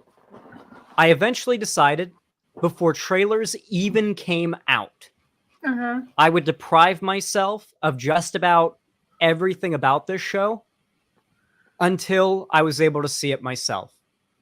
I decided, you know what? That's I'm a fair. huge Lord of the Rings fan. I mean, I did that for the most part, not because I wasn't deprived. I just didn't care, really. I mean, my expectations were low, but I was not going to judge. I wasn't going to judge the show until I actually saw it. Well, the first thing I saw related to the Rings of Power was the super fans.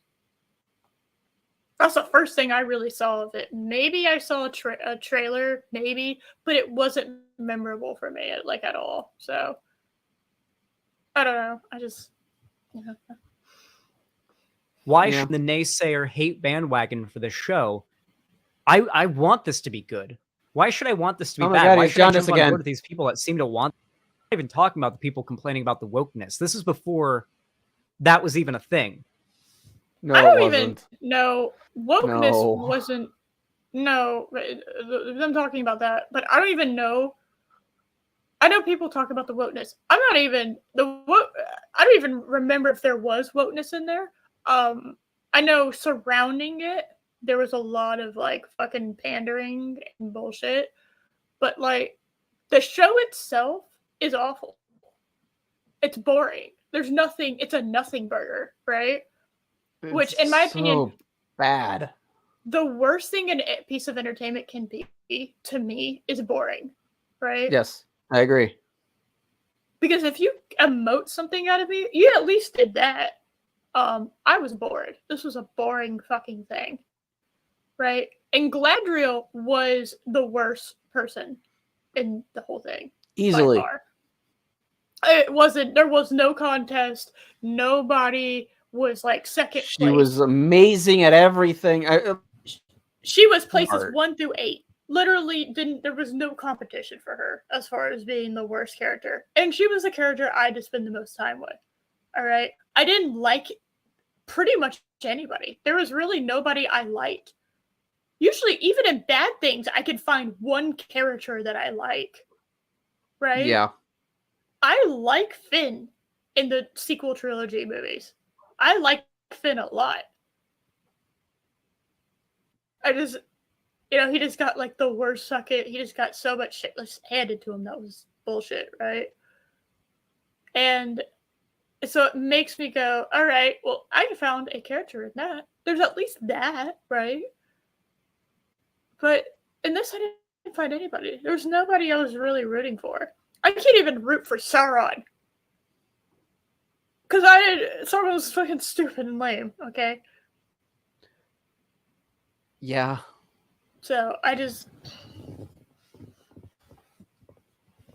wanted to be a blah blah blah. I have you saved me, bitch. Don't even.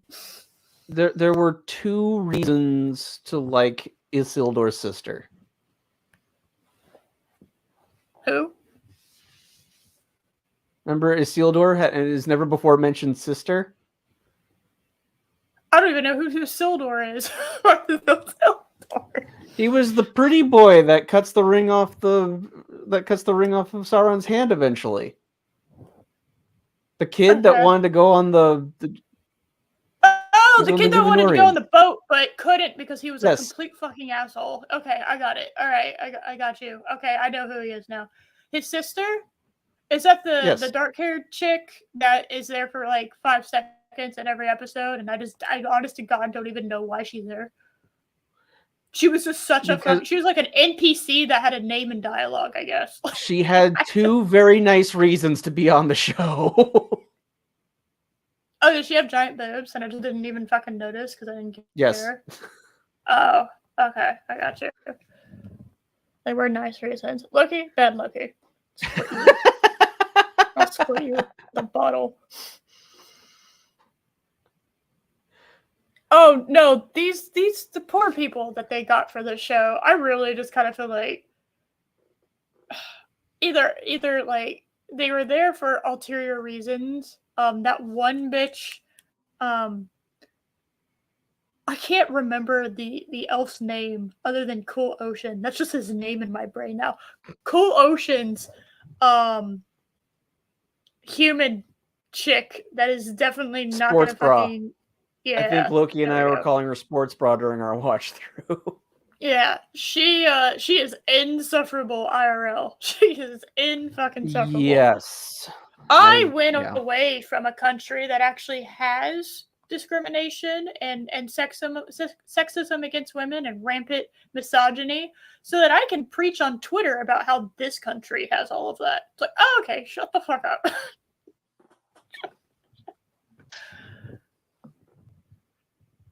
Anyway.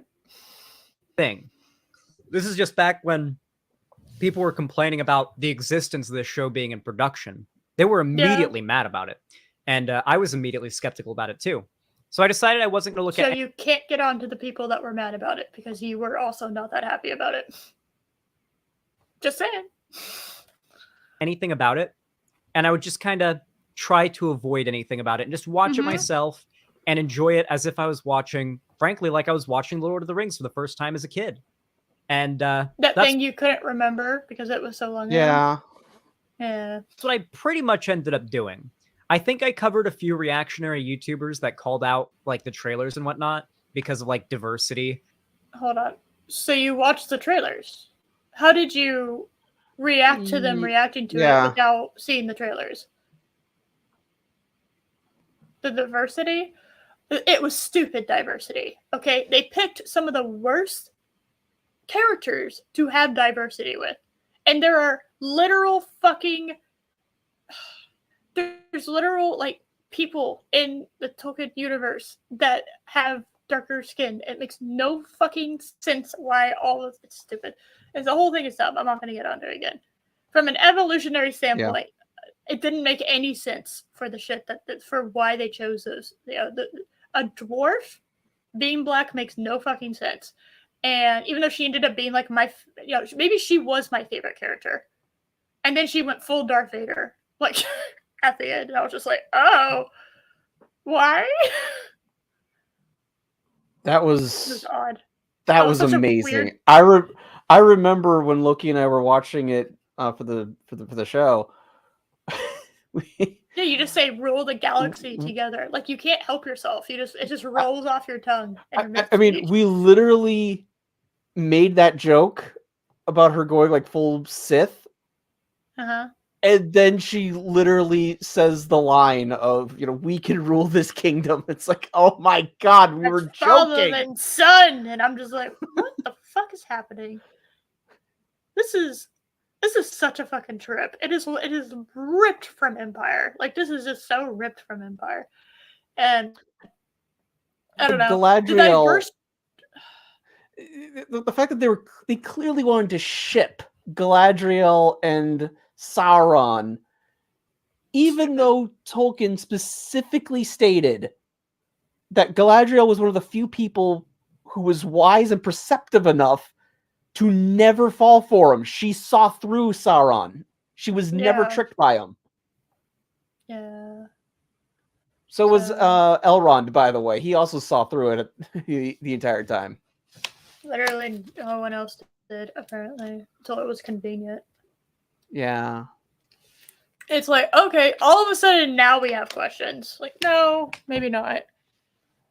Anyway, It's just. And the fact that Kate Blanchett offered to talk to Morford Clark, and she was like, "Nah." I can't believe it. I would literally, if Kate Blanchett DM'd me tomorrow and was like, "Do you want to talk?" I'd be like, "Yeah." I have no idea what you want me to talk. I will to drop about, everything to talk to you. Yep. Fuck yeah, I'll talk to you. Hells yeah. Dare I say hella yeah? And then she would block me. She would promptly block me. Then I couldn't blame her for that. So anyway. In the cast or whatever, but I don't think that spoiled me very much. Going into the show, I was pretty damn blind. Okay. On everything. So did I. Obviously not the lore that it was built off of, because I'm very familiar with the books, but I was blind off the lore, so I was the person that they were aiming at. They were not aiming at people like you who knew the lore. They just weren't. Right. And I found it really lame. So as far as what the show was going to cover, how it was going to cover it, the changes they would make, how it would look, most of the plot and everything, I didn't even watch trailers. There was a plot? There was a plot? Oh, I would love to hear you tell me what the plot of that show was. I think I tried to sum up what happened, but it was really just a bunch of shit got thrown at me. It wasn't really like, there wasn't a plot. Things just happened. And somebody's going to be like, well, that is what a plot is, Eris. No. Things just happening is not a plot. Yeah. Things just happen to me in my everyday life. There's no plot of my life, right? Do I need to bring out the fucking little thing where it says exposition, rising actions, climax, falling actions, conclusion? That's a plot. You can kind of play with it. You can have multiple peaks and falls and rises and whatever, right? But yeah, generally speaking, that's a plot. I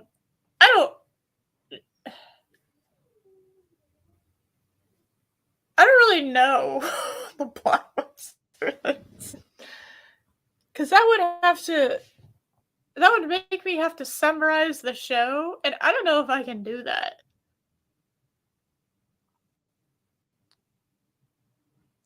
Because the end, they had Sauron just be revealed as this master manipulator who was behind everything, even though there were so many things that were completely outside of his control.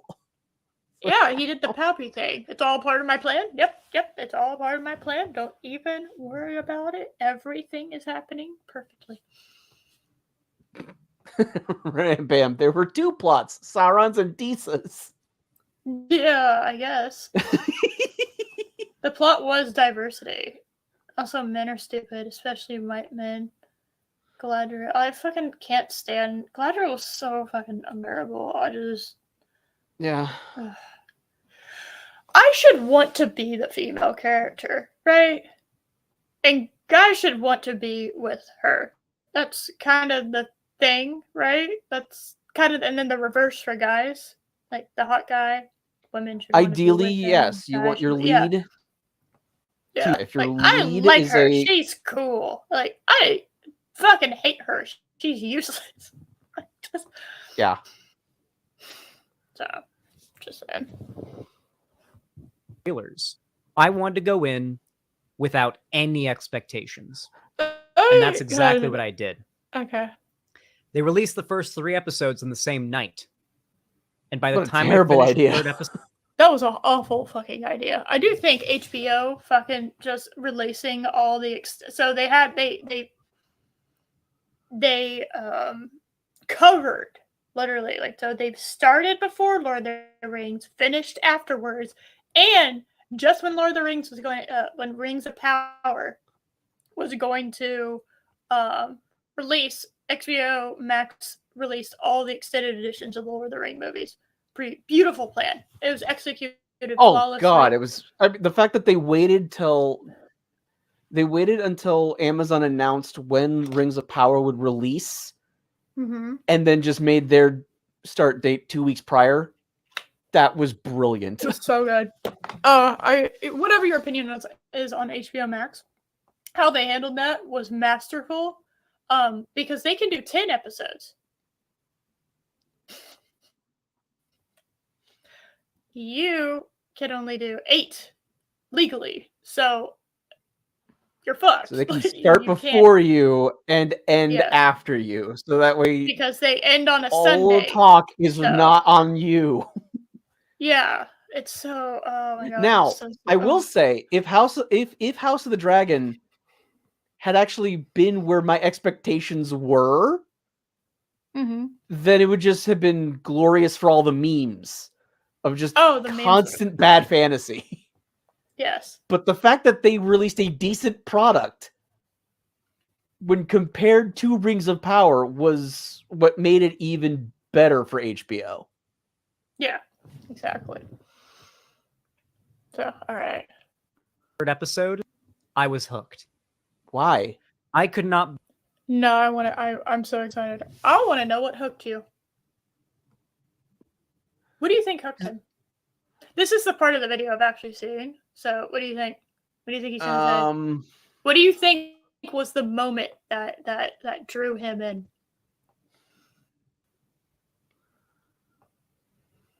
He's not gonna go with something lame like the singing as they enter heaven and like the imagery. He's not gonna say something lame like that, is he? I'm not gonna answer you. I just want to know what you think is.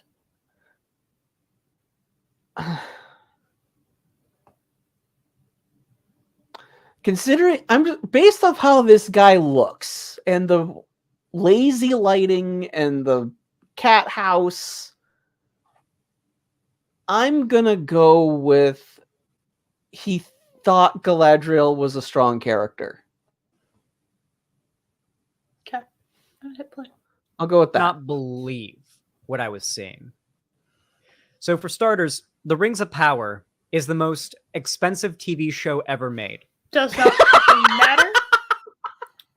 Does not fucking matter. And how much did Amazon lose on it? So much money that it's actually you couldn't comprehend how much money. And it shows.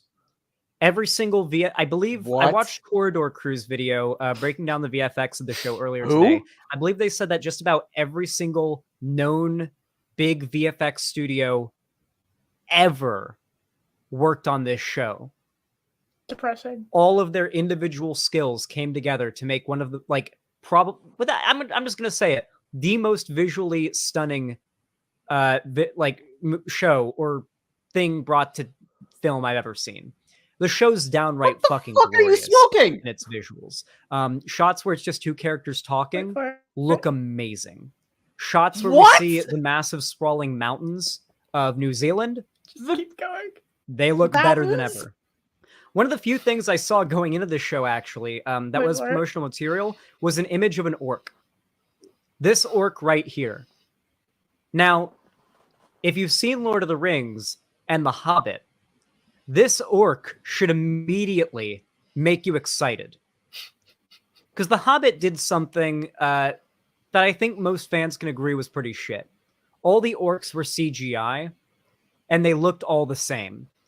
It just wasn't really. There was this level of personality that every orc had in the original Lord of the Rings movies by Peter Jackson. How they were all practical effects and makeup and everything. They definitely had some visual effects they added in, especially to make the orc's eyes bigger. Like there were some goblins. Oh. I was gonna see how long you could last because I wasn't gonna pause. Oh my god! Oh, he hasn't even gotten to the part that made him realize that he how hooked he was yet. But yeah. Oh god, really? Yeah. Okay. I just want to point out. I just want to point out. Legend of Sean's comment there is absolutely 100% correct. What? Orcs are far more interesting than any other race in the show? Not incorrect. That is actually a fair statement, which is kind of a problem. Yeah, they're supposed to be like this kind of just big force of bad guys, really. They're the stormtroopers for the most part, right? There's a lot of them. And they're bad. Right. So you can have one or two that actually have personality, but for the most part, they're kind of just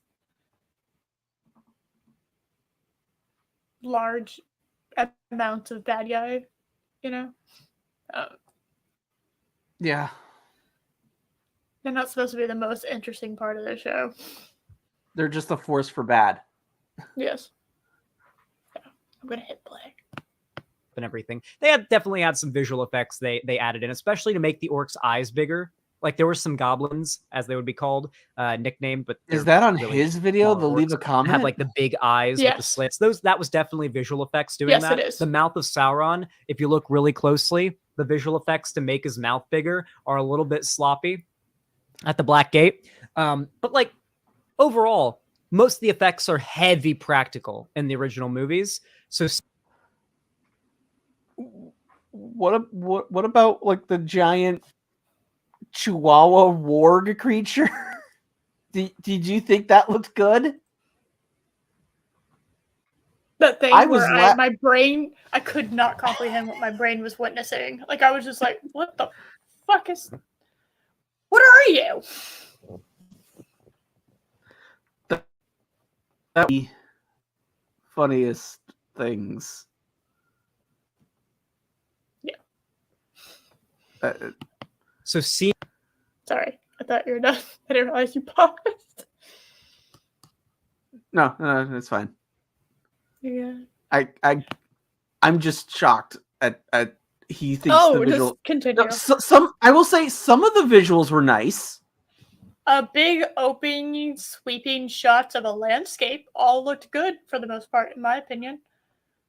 I thought the dwarves, everything that had to do with the dwarves was pretty good. Set design wise and costuming wise, right? A little too.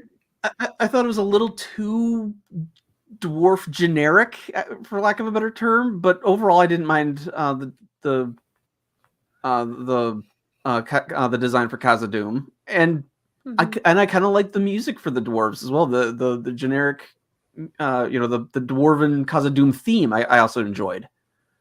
Yeah, well, I did like that it wasn't just that they live in fucking squalor, right? That it's like this wide, like it's a beautiful area. It's just underground. Like I liked that. Yeah. Like that kind of goes. I thought that kind of went against what people think of when they think of dwarves, right? People kind of equivalent dwarves and moles together for some reason. I'm not quite sure why, but they do. I also didn't mind the design of Numenor. Why are we rolling our R's? Because that's what because Galadriel does it all the time. Numenor. Yeah, she pronounces it Numenor. So don't get me fucking started, Chris. That was so bad. I think she had it on sideways.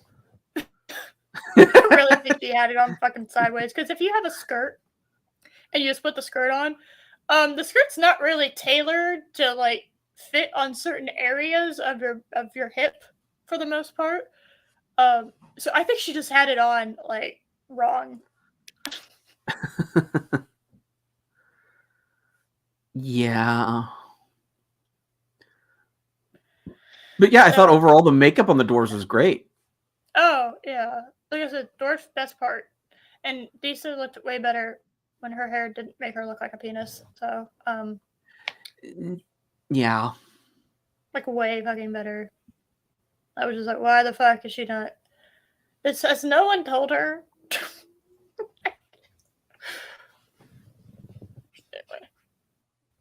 So I'm excited to hear what you think is the what his I'm excited. Seeing this.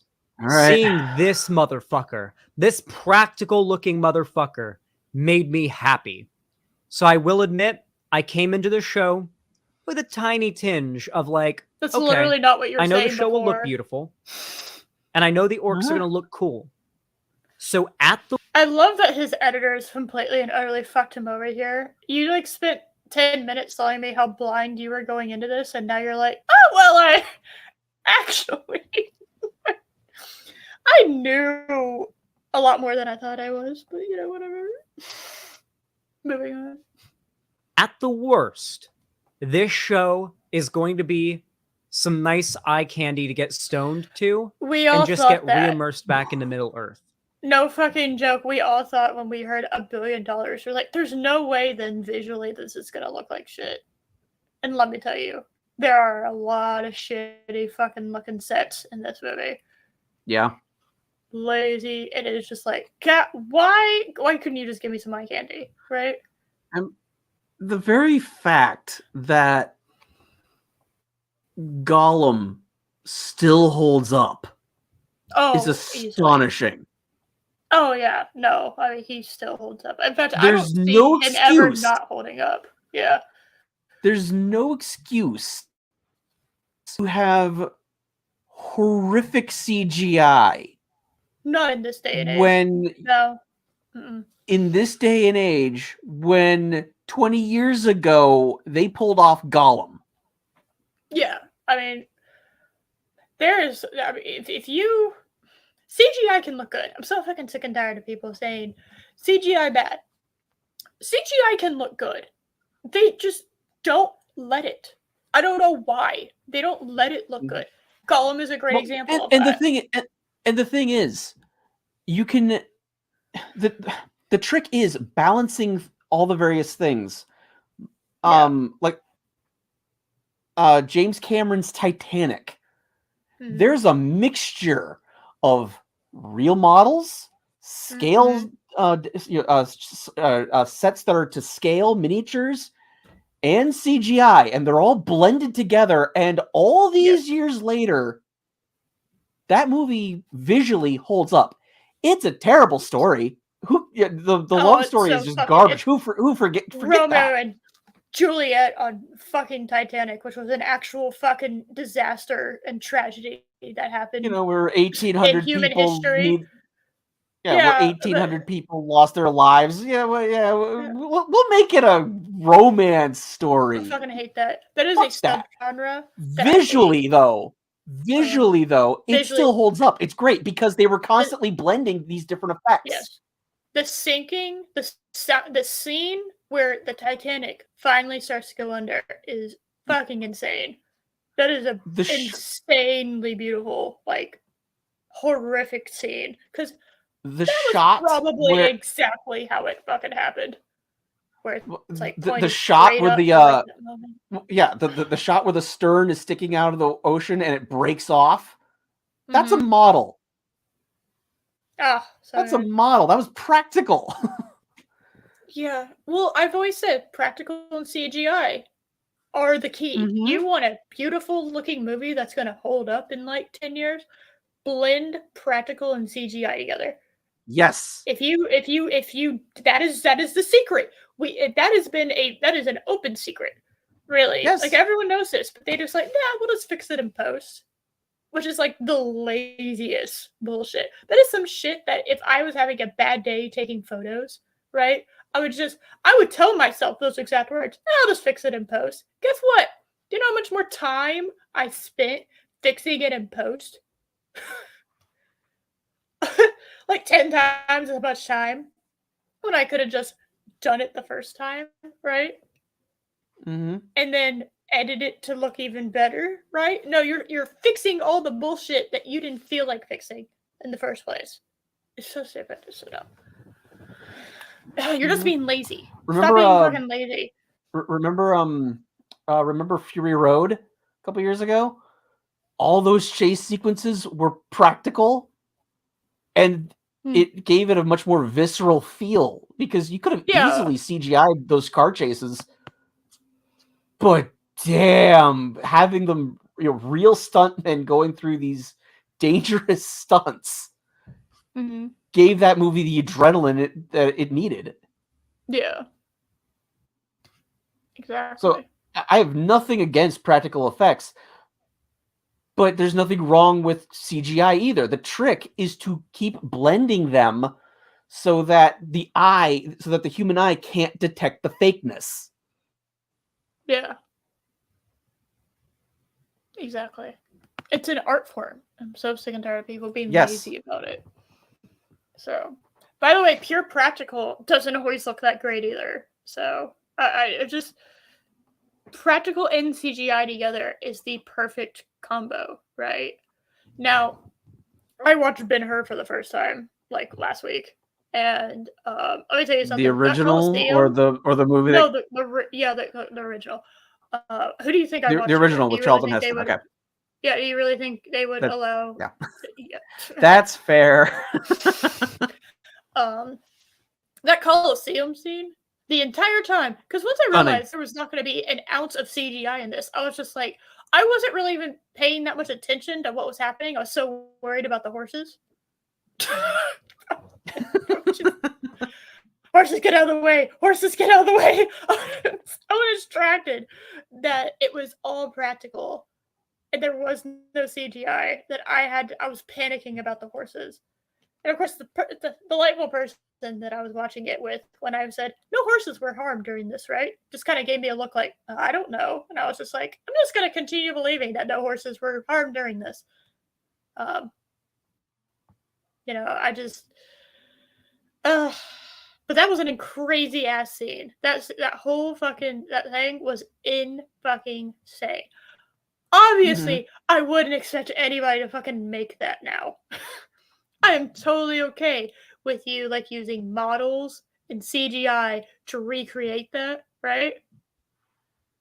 I'm not asking like for the people up in the fucking mountains who I can't even really distinguish between two because they're so tiny, right? I'm not asking them to all be extras like they were in that movie. They can do some things that they couldn't do back then. And that's fine. But you actually have to put the love and care into it like they did. Just as it's more convenient doesn't mean that you don't put in the effort. Right? Like, it's annoying. It's super fucking annoying. I don't think pure CGI is the way to go. I also don't think pure practical is I don't think it's a feasible thing that you can do, right? But this world is a big place, and if you can shoot on site to shit, it costs a lot less to shoot on site, in my opinion. Oh, absolutely. But like an example for that, especially like action sequences, you really can't do all CGI. Because I point to the arena sequence in Attack of the Clones, when when you have Padme, Anakin, and Obi-Wan all fighting these CGI monsters, it doesn't feel real at any point. Yeah. I think that's a good example. Like, no, you need something that's actually there. Yeah, exactly.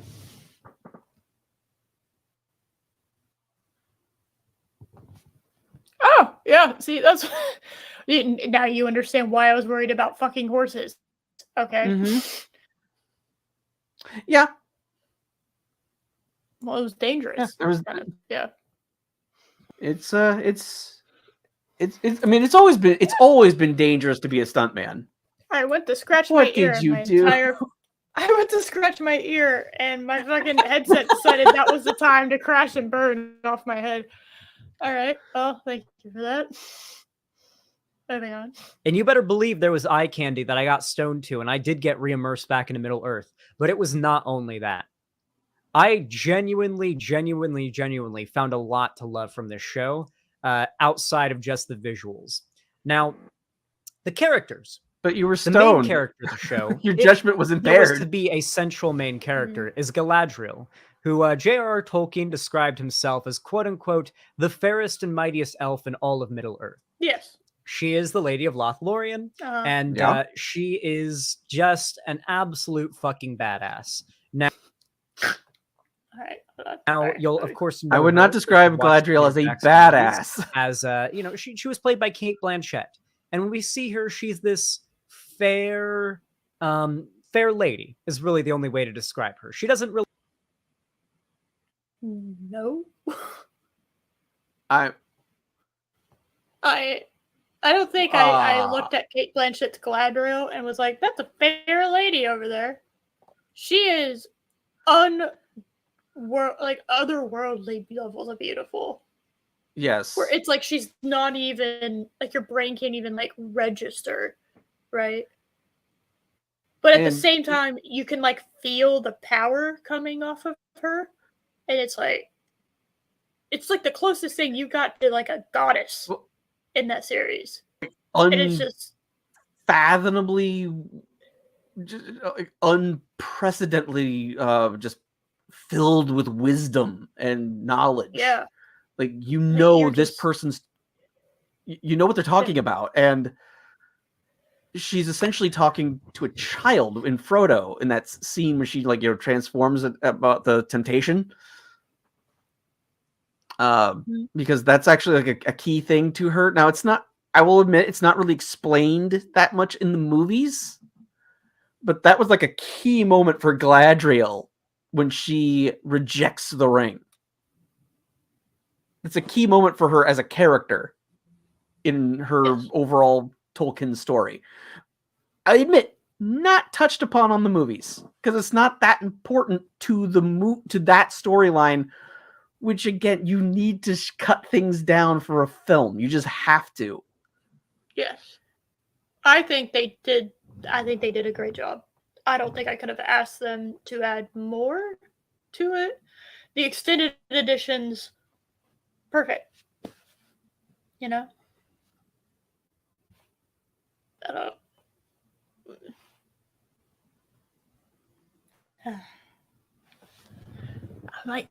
Maybe he cut it. I was pretty sure.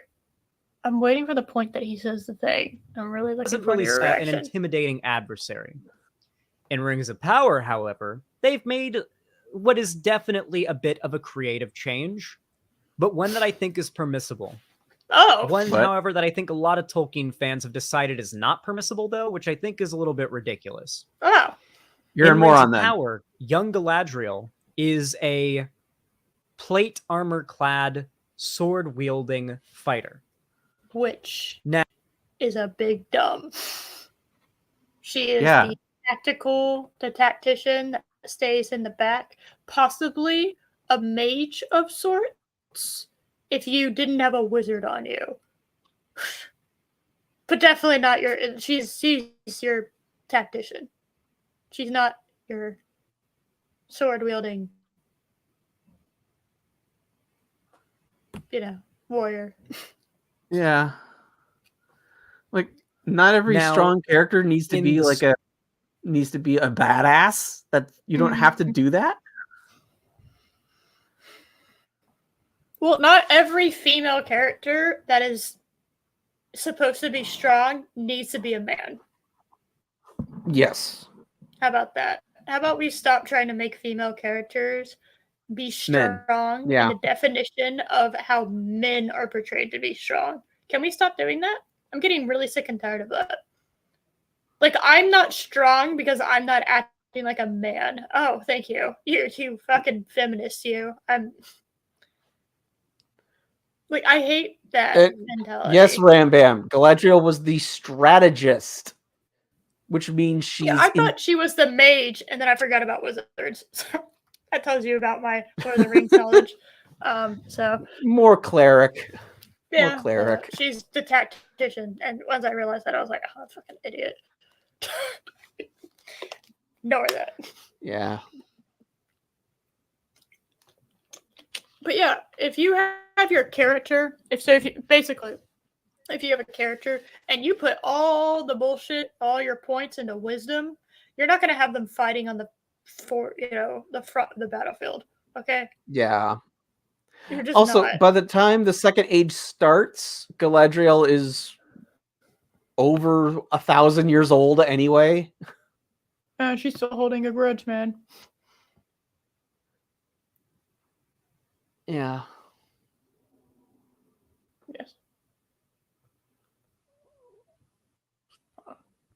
Stupid thing. In the story written by Tolkien, most of her power comes from a mostly left up to the imagination, essence She's of an elf. magic and power She's that an she elf. had She just kind of has, like, magic innately, and but shit. was heavily compounded by her possession of Nenya, the elven ring of water. This, of course, allowed her to preserve her kingdom of Lothlorien. Okay. Yes. All right. If I have a character, That's all true. Right, if I have a character and they have a bunch of they have like an affinity to elemental magic, right? And they're pretty powerful. Yeah, a fucking magical object is going to compound that. That's why in pretty much every fantasy video game, you have your base stats that you can improve as you play the game. And whatever weapon you're wielding or other extra shit, right, compounds your abilities into making you better. Like, if I'm walking around with a level 1 gun and I'm level fucking 52, right, it's not going to be as good if I had like a level 40 gun. Right. Kind of just how it is. So, I don't know why he's telling me this because obviously. And by the way, the ring designs are ugly as fuck. They're so they're terrible. They're so ugly. Ugh. And he's talking about all this stuff that happened toward the end of the Second Age, with the rings of power being crafted. When those rings that we saw at the end of the of the season were the last ones that Celebrimbor forged. Yes. And yes, thank you, Chris. That's exactly she's your tactical long distance attack mage. Yes. She's in the back. She's never on the front lines. She's always in the fucking back. Okay. She's in a support role, essentially. Yeah. But by God, is that a fucking support role you want filled by her? Yes. Like, she may not have the flashiest bullshit, but holy hell, wind her up and watch her go. You'll be winning battles. Yeah, absolutely. There's been zero mention or indication that Elrond has married her daughter, and because Arwen should be around by this point, but no indication about her being a grandmother. I don't know. You look at Elrond and Galadriel, and it's like, are you thinking those two are fucking familially connected like that? Like that's his mother-in-law? Like, are you looking at Elrond and thinking Galadriel is his mother-in-law? No. No. No. But also by this point, they've also known each other for hundreds of years. Yeah. Since I don't get that fucking feeling either from them. So she's known Elrond his entire life. I don't get that. I don't get any of that information from how they interact. They kind of just kind of know each other. They feel like acquaintances. It's like, but Galadriel has literally been around Elrond most of his entire life. By the way, yes, I did get a little bit of that, but like not enough. It felt like more accidental. Yeah. Yeah. Consider a lot of abilities. So at no point is it really given, are we really given the idea that Galadriel was ever this plate armor wearing warrior princess? Yeah, weird. Almost but like it didn't at happen. The same time, no, it just works better for me. And oh my God. I could not play D&D with you. And I've never even finished a game of D&D. It works for you? So that tells me a lot about your preferences, by the way. Simp. You like being stepped on by women in high heels and wearing leather, don't you? Okay. I'm just saying, like, you do, don't you? Like, there's nothing wrong with that. But I'd rather you like sort your bullshit out so that you're not projecting it on stream on anything, So I'm just saying, like just find yourself a bitch that'll do that for you, okay? and you know, because no, it doesn't work. It's very No, silly. In fact, I'll even say this further: it doesn't work to have a bunch of fucking elves clunking around in shitty armor. It doesn't work. They're supposed to be sleek and beautiful. That armor looks and terrible. I mean, we have the Toyota Camry of fucking no. What's that one car? Oh, it's not a Toyota Camry. It's a clunky. It's like one of those clunky cars that you see in used car parking lots. That you're just like, I didn't even know this model existed, but it looks like it's straight out of a kindergartner's like car drawing something. It's like rusted and clunky, and you put that right next to like a fucking Lamborghini. You're just like, which one are you gonna pick? I'm gonna pick a Lamborghini, okay, because I have eyeballs, right? Yeah. I'm not gonna pick like the clunky car. It's just it's so stupid. So dumb. And I like it. Okay. It makes sense as far as like creative decisions go. No, to have a character as powerful as Galadriel, who certainly could probably pick up a sword and fuck some people up with it if she wanted. Okay, just because she could doesn't mean I don't want my elf tactician mage picking up swords. That means the rest of my party is dead, and she's out of magic. Okay, if my elf tactician mage, long range mage, that's a tactician. If she is second picking up a sword, bad shit has occurred. Yes, and if memory serves, I think she actually was involved in a few of the battles, but not that many. She was rarely on the front lines.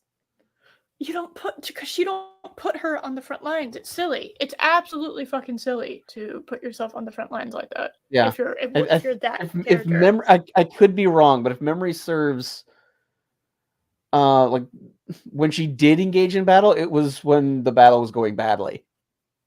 Yeah. So it's been a while. I don't remember. I will admit I don't quite remember. It's been a while since I read it. I've been playing.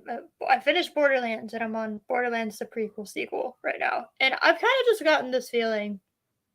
I like a very particular, like certain types of guns, right? Mm-hmm. And my character that I'm playing now is obviously different than the one I was playing. The one I was playing was you could put her up in a lot more of the faces because she had this ability where you could basically she could move through like a dimension where she's like invisible and moves very quickly, and then like come out of it and basically just like smack you with like elemental or whatever one you've chosen, right? And so she was more hands-on, and I have found myself having to because I brought all of that strategy into this other game. My character in this game doesn't have that ability. She is very, very much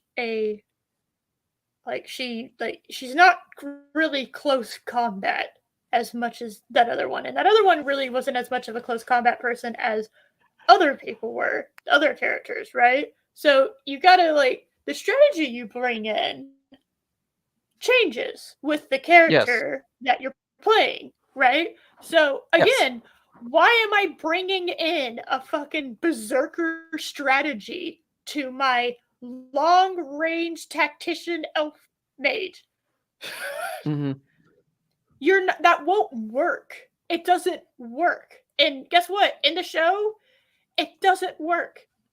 She does things, quote unquote, successfully, because the show has written it to be that way. It doesn't work. Even though she's an unbelievable moron. It doesn't work. So maybe. You know what? Maybe.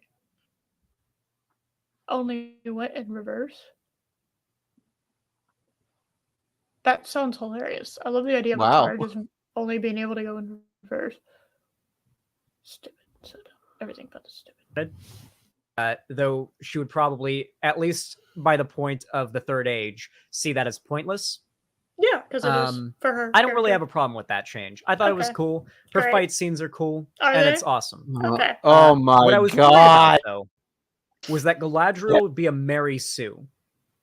Some She people will get mad about me was. saying this, but She was. Rey in the Star Wars sequel trilogy is a Mary Sue. Oh, She is. he has brain cells. I will agree. I will agree with that point. Rey is a Mary Sue. She is. I don't give a fuck if you're mad. She is. It is stupid how fucking everything just comes into play. There's literally a scene in the third one where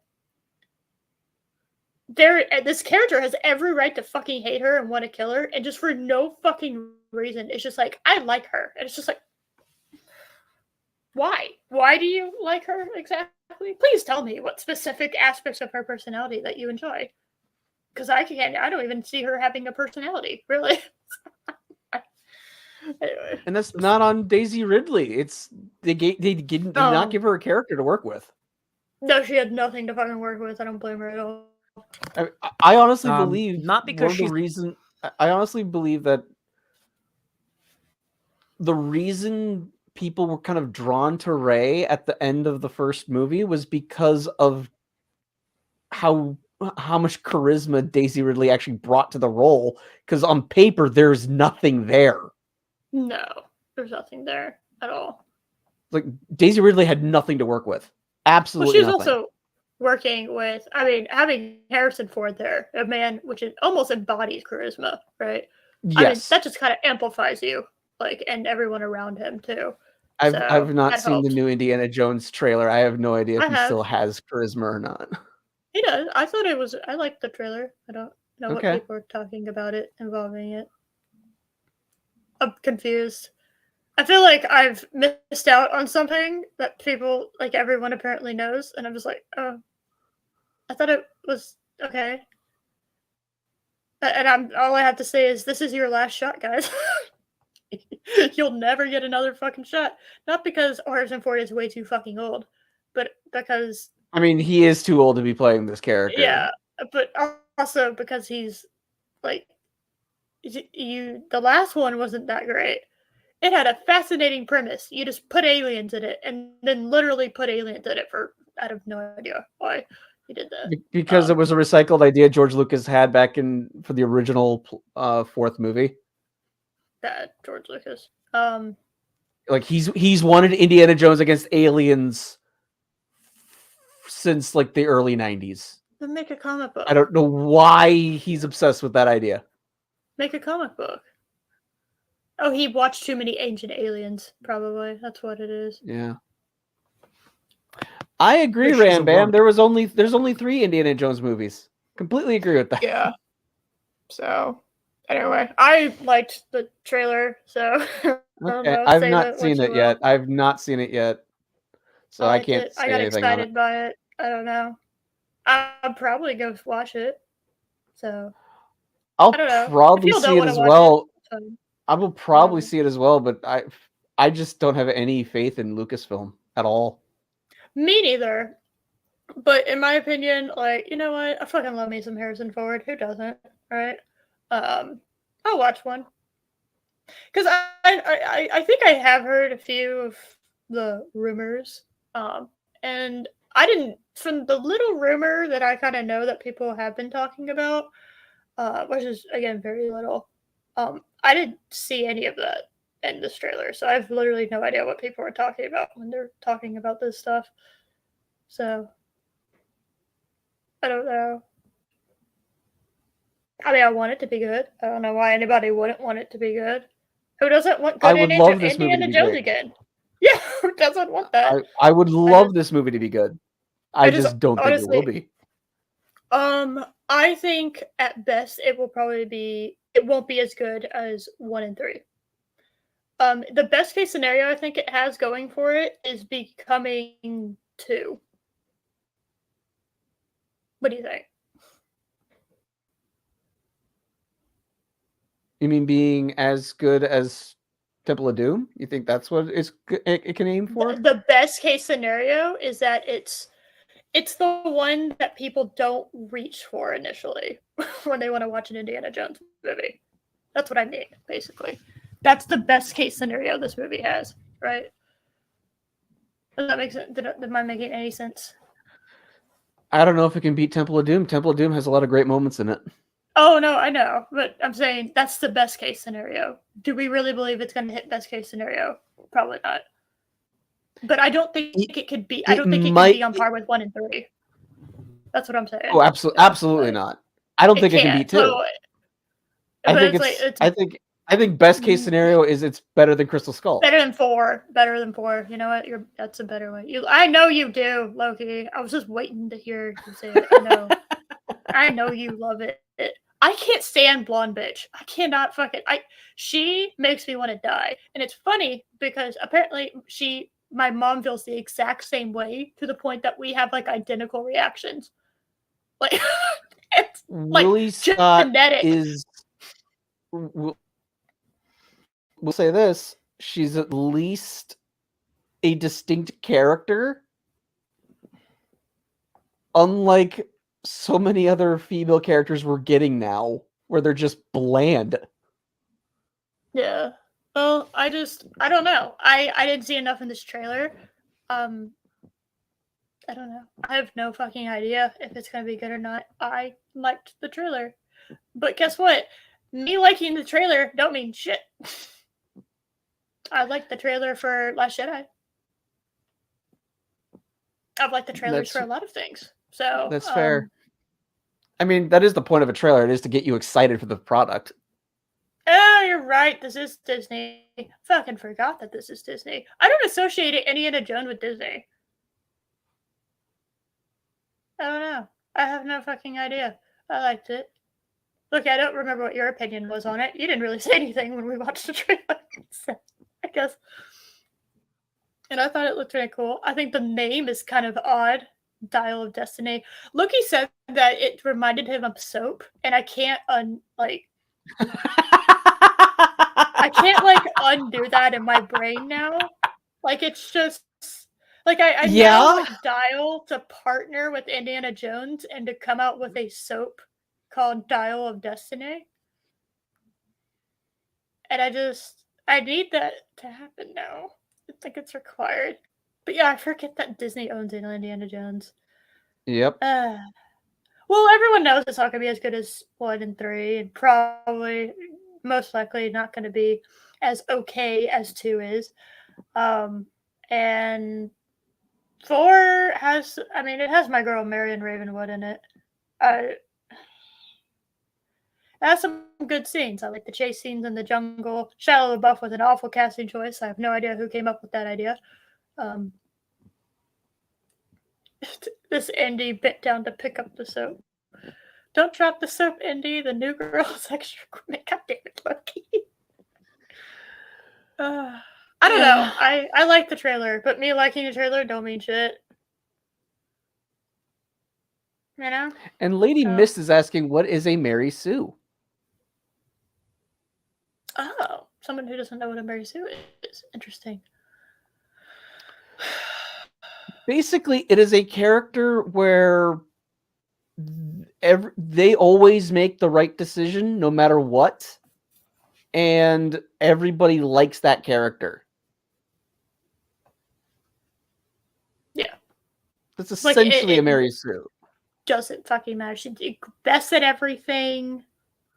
Doesn't need to do any training. Like the perfect being. Yes. And also just bland enough that anybody could become that person. Not good with your human stuff. It's alright. I'm not that great with my human stuff either, and I'm a human. But because I think they did a very good job of writing her character arc, there is a good case to make that she doesn't really have many flaws or fuck-ups like most compelling characters do. Mm-hmm. Most compelling characters tend to have huge flaws, fuck-ups, or failures that allow us to connect with them. Because nobody is flawless. Correct. And I'm happy to say that Galadriel is not a Mary Sue in this show. No. While she may be physically able and quite powerful, her decision-making and personality is... I would almost say that being an incompetent character is just as bad as being a Mary Sue character. It depends on if the character learns. Well, what I mean like this character's 1,000 years old. Yes, and she's acting. That's the like, problem. Yeah, so it's like she should have all this knowledge and know all this shit. She doesn't. So anyway. It is a huge part of the story that she is not perfect in that respect. She is the cause of pretty much every bad thing that happens. Yeah, what a great character. And they state this outright. She's told by her king, Gil-galad, to sail west of Valinor, Gilgamesh. to leave Middle-earth and to stay in Paradise and to give up her mission of hunting Sauron.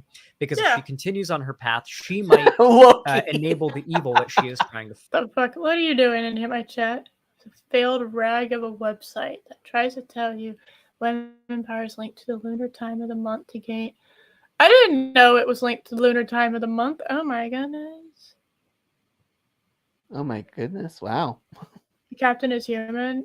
I thought your god is. I'm both. Don't ask questions, Chris. It's a sexism to ask questions.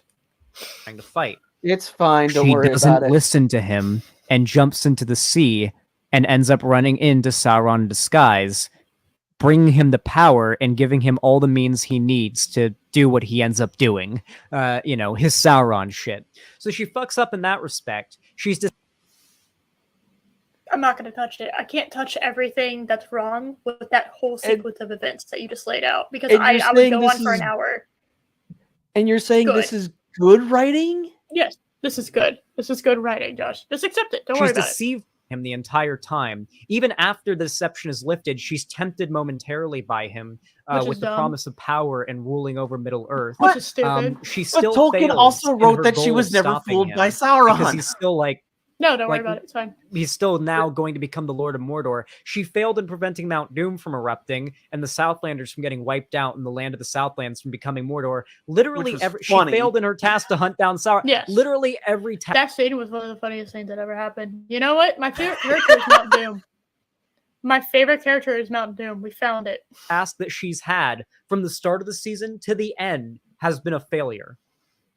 Every single one has been a failure, but not unbelievably like a good. She's a shit. Like no failure, complete and utter failure. Which is why he loves his character so much. He's such a failure. He just loves the character so much. Don't worry about it, Josh. It's fine. I mean, yeah, I'm not arguing with his point of she's failing. The problem is the show is depicting it as she's wise, she's right, she's heroic. It's never once portraying her as being an idiot.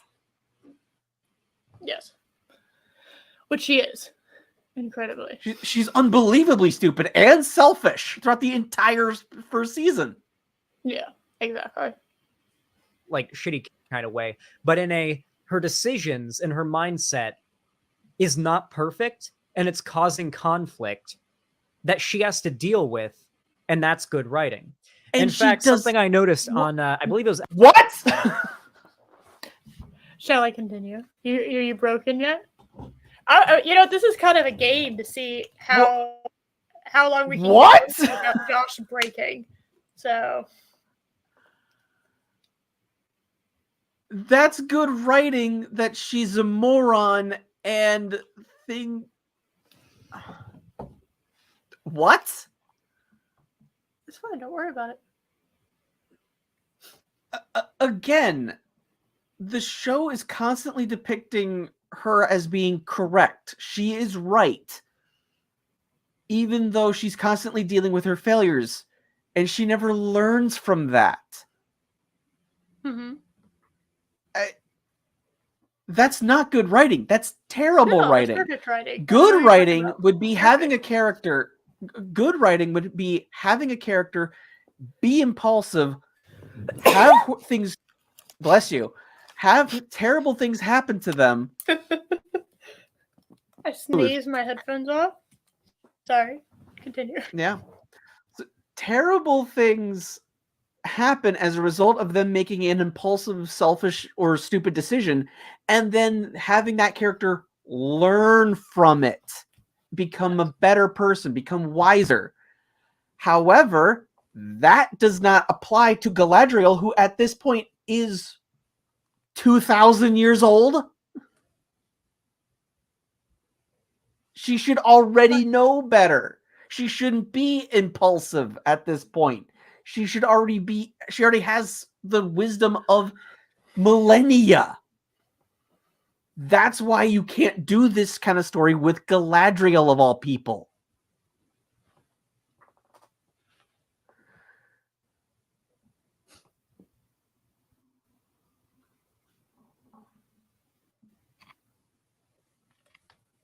Yes. Yes, you're right, Chris. It's idiotic writing. It's fine. Don't worry about it.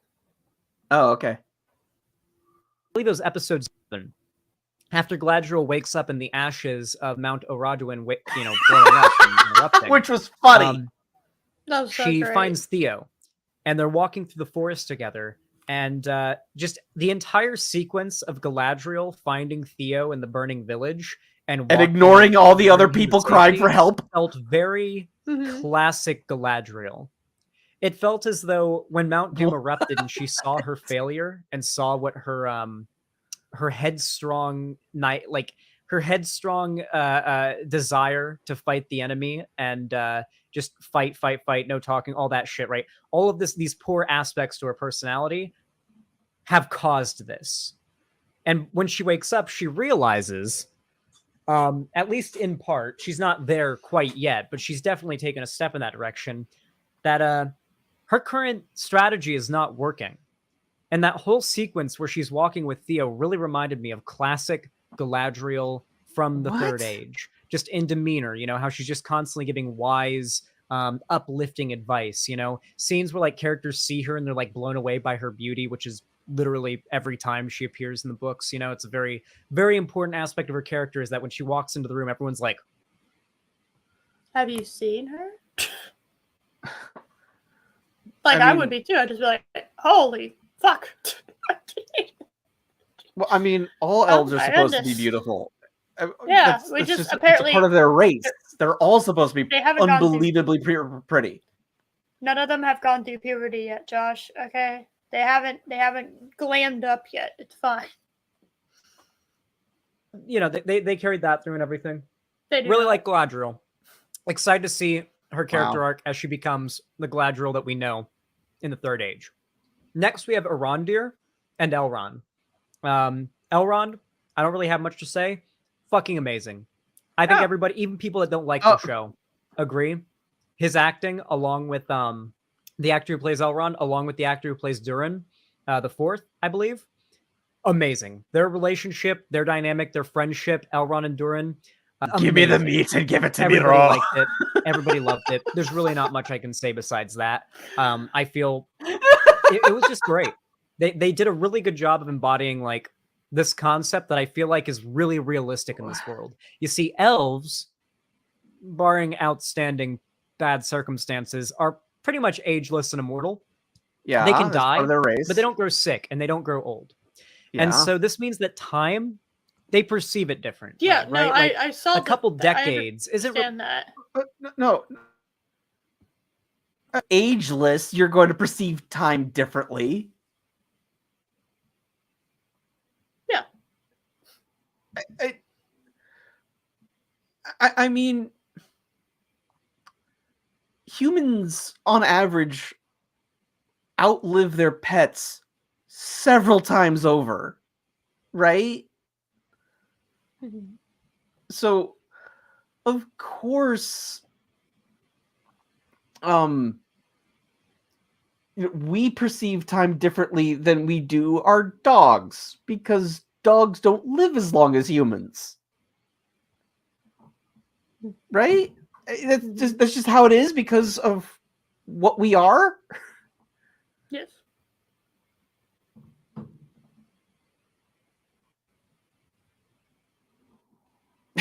And yes, Ram Bam, that was the best line of the whole show because it was so unintentionally funny. Yeah.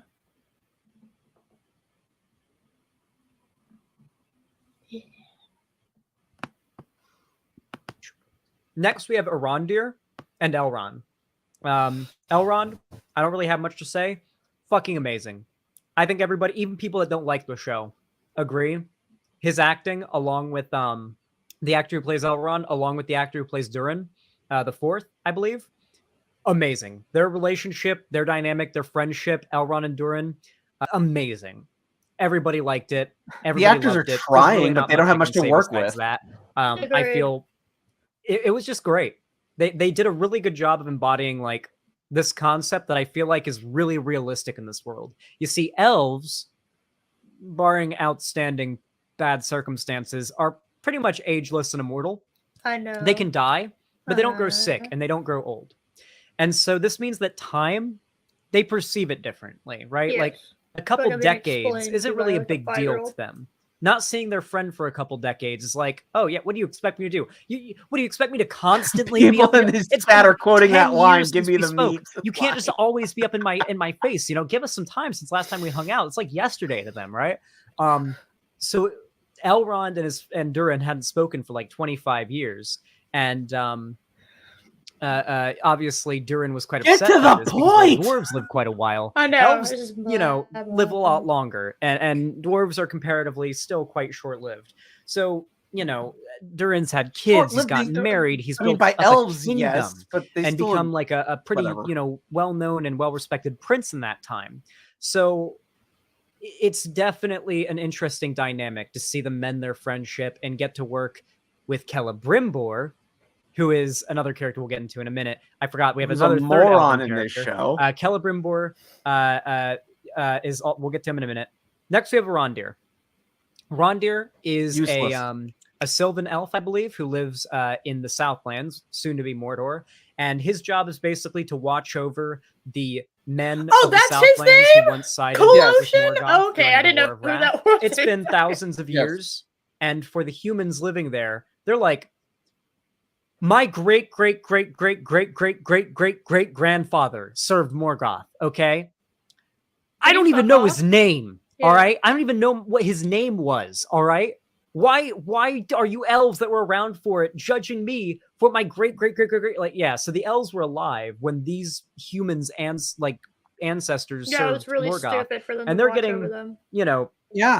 Treated it's kind of like a badly dumb for it. idea, and it's feeding into the cyclical loop of bad will from the Southlanders towards the Sylvan elves watching over them leads to more degradation by the elves, which leads to more hate towards them by the Southlanders, and it just feeds into itself, right? Yeah, it's really All dumb. the while, it's like, just fucked orcs are spreading through the Southlands, digging tunnels through the lands, hilarious villages that the and houses and all and that the kind of elves stuff. don't see it. The orcs look amazing. They're scary. They're spooky. They're coming up through floorboards. They're attacking people. It's great. I'm loving that shit.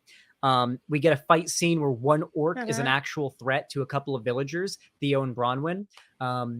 Oh and my that scene was goodness. fucking great. One orc was like a scary threat. I loved that because they would be, right? I've always thought that like you take an orc from Lord of the Rings and you put it into like a haunted house with a bunch of teenagers and you got yourself a horror movie, right? Yeah. Like just because those orcs get slown and masked by the main characters in Lord of the Rings doesn't mean those things wouldn't be terrifying to run up against in real life.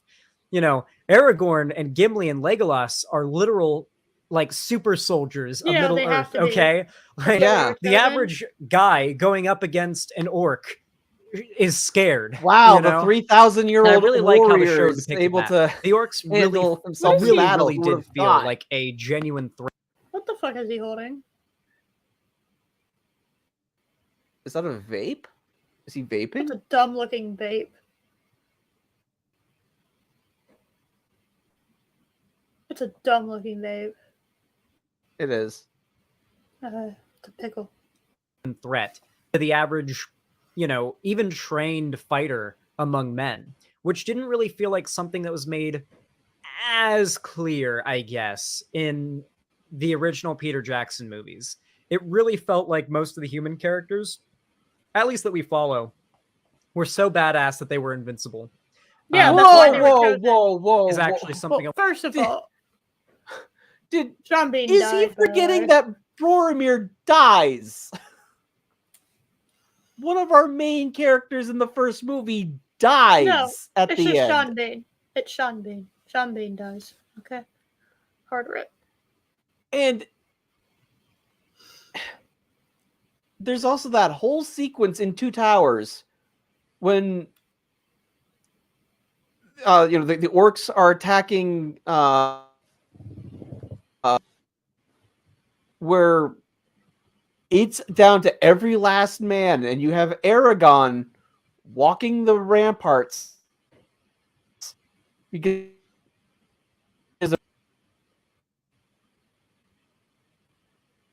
these soldiers are not equipped to handle this, and Aragon recognizes that.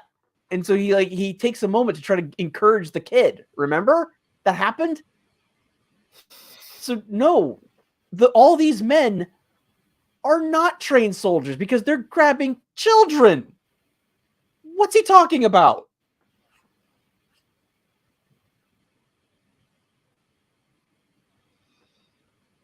Don't worry about it. It's fine. Oh. Yeah.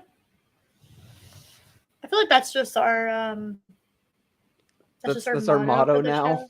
Yeah. It's fine, don't worry about it.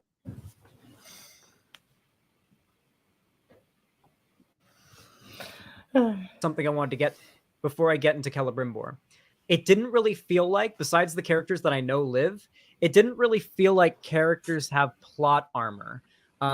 We didn't get a ton of main character deaths or anything, but I feel like the characters they're introducing, like Theo, Bronwyn, these characters that are not in the books that they're adding to the show, these characters feel like their fates, anything can happen with them.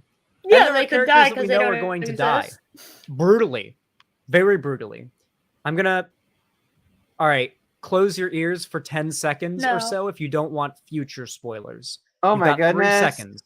This is gonna be spoilers for the show in the future. Oh, I'm excited. When I put my thumb, when I make a thumbs up, you guys can uncover your ears. You already okay? said it. They stayed. Thumbs down as while the spoilers are still happening. 3, 2, 1. Spoilers happening. Okay, in season. Probably late season 2, so maybe early season 3. It's hard to say based on the way this show is doing the timeline. Sauron is going to come to Eregion, and he is going to fuck that shit up. Good. He is going to take Celebrimbor and impale him on a spike and turn him into a banner that his armies are going to march with. Oh, that's fun. That is all. I actually like that idea. So yeah, we're gonna. I don't think the show has the balls to do something cool like that. What are you talking about? We saw those awesome, amazing wargs, the CGI Chihuahua wargs. We saw those. So clearly they're...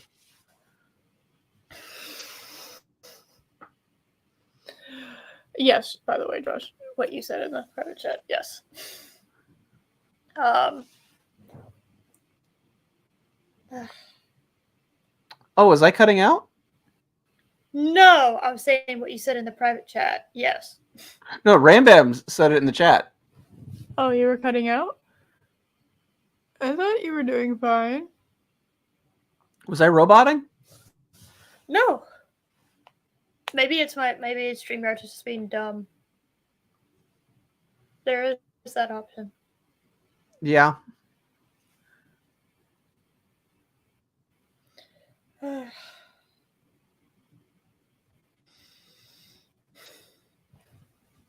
Yay.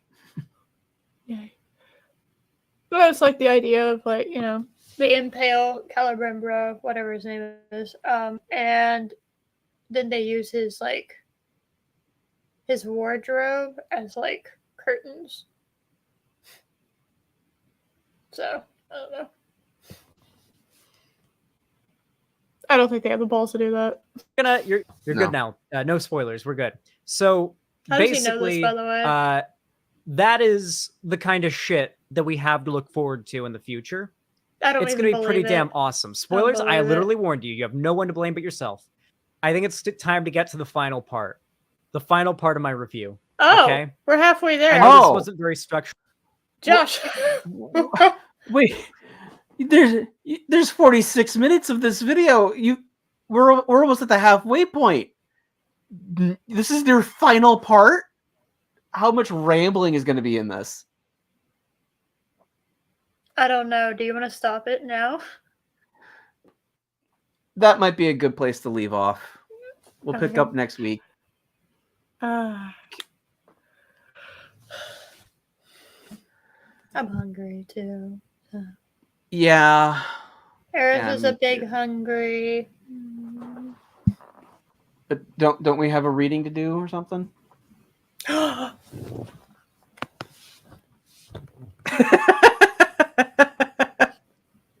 Which book were we on? I don't know. It's your show. Fuck you. Chris, and all your infinite knowledge. The fuck was I doing? What did we read last Yes, time? we're cutting it halfway because We're tired. And we're hungry. And we were aiming for about 3 hours. Yeah, the other guys. What? What do you mean, what? Final. Oh, is this all? Oh, it's 2 minutes after. Okay. God damn it, I have to go back and look. That's what I'm doing right now, actually. Oh, God. Okay. What did we do last week? 2 weeks ago. Oh, well, last time. How about that? Last time.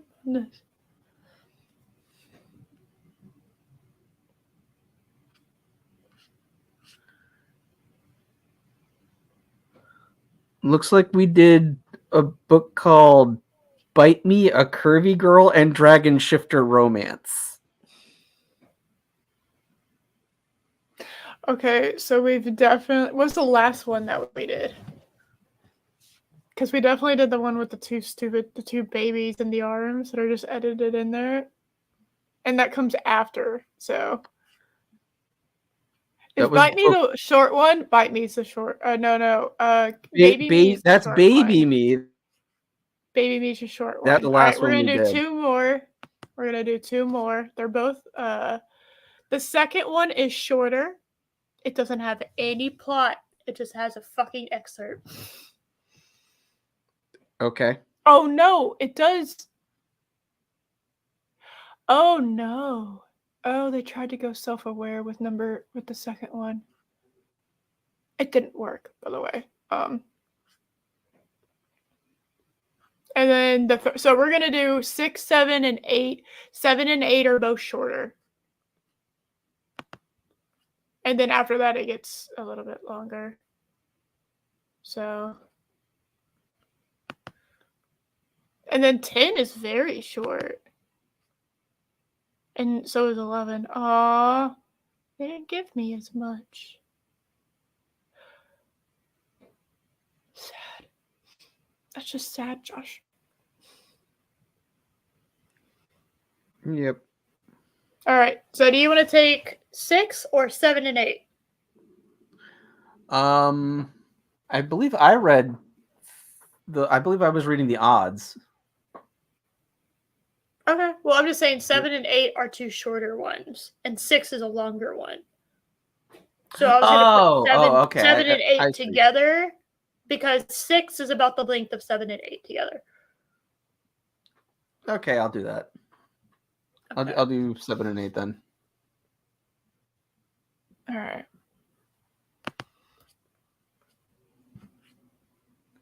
And God, I wish so, Chris. Someone needs to write this. Right, what? The book that you have in the background? You're reading Dragon Shifters. I know, there's a lot of them. I'm going to start finding ones that have excerpts in them. So, and I'm going to see if I can find more by this author. Because there's no way this is the only series they've done. And this is the best, and by the way, this one is the best, this is the best, what the fuck? The title, the front cover of the book, whatever the fuck that's called. That thing, Josh.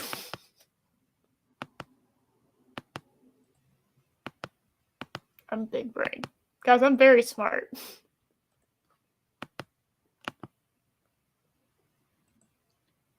Hold on. There we go.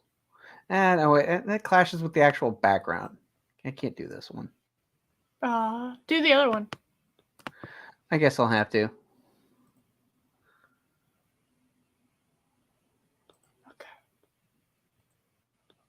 There we go. See, it's cropping this one now too. It didn't used to do that. What? Let me see. No, it's funnier because Squish Tommy Wiseau was funnier. Okay.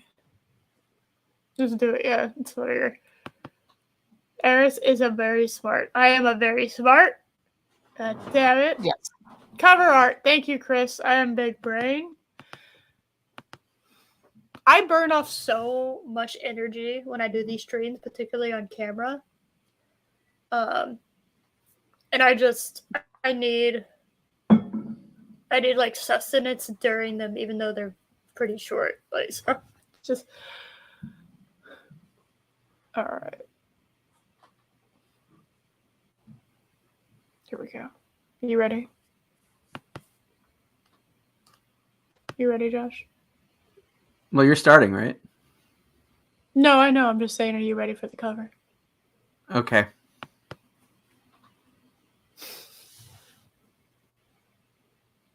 the best cover they have so far. It's not saying a whole lot, but Oh my god. Oh, yeah.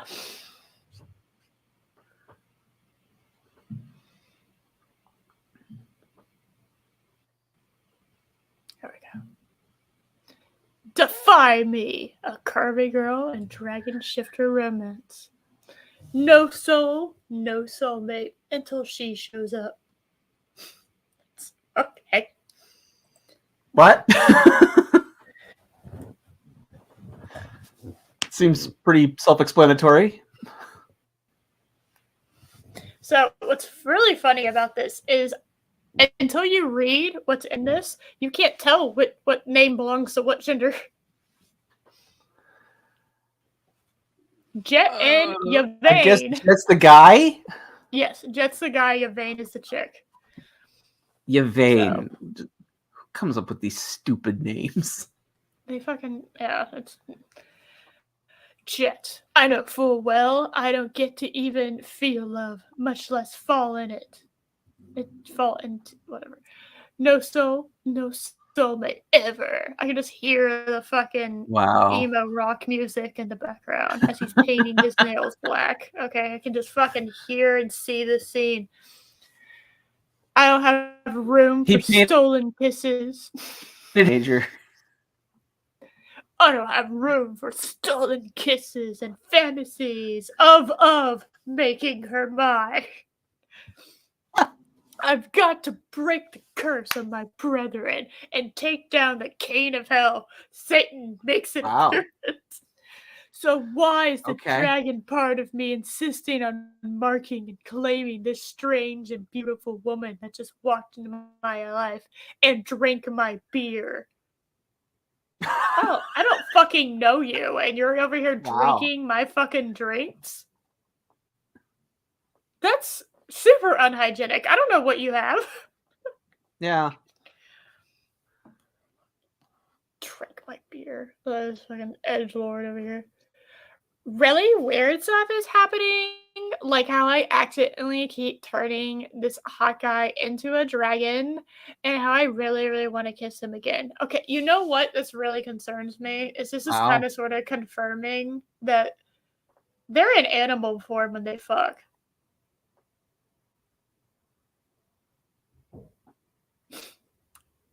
Yeah. It's a bit concerning. What am I thinking? Well, I mean, we'll always have that one where he turned into a bear and they had cubs. I will not let that go. Dragon porn. Yeah. Well, yeah. This is the worst side of the romance fantasy genre, which I've always been very open. I love me some vampire romance. Okay. All right. I don't know what it is, but I fucking love me some vampire romance. This I don't understand. What am I thinking? Dark and broody bad boys with those kind of six-pack abs only want one thing, and they don't want it from me and my big old butt.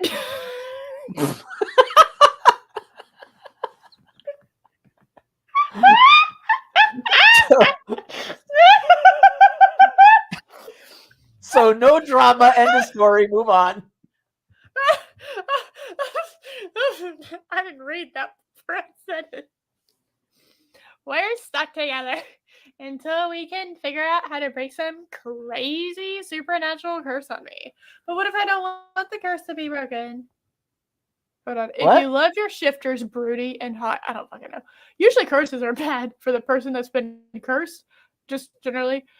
If you love your shifters broody and hot and your heroines curvy and sassy and can hardly wait for a feel-good happily ever after, grab this book now. Oh my god, they have 0.5s, Josh. Oh my god. Here's a holy cow. peek. This is what I said. Yeah.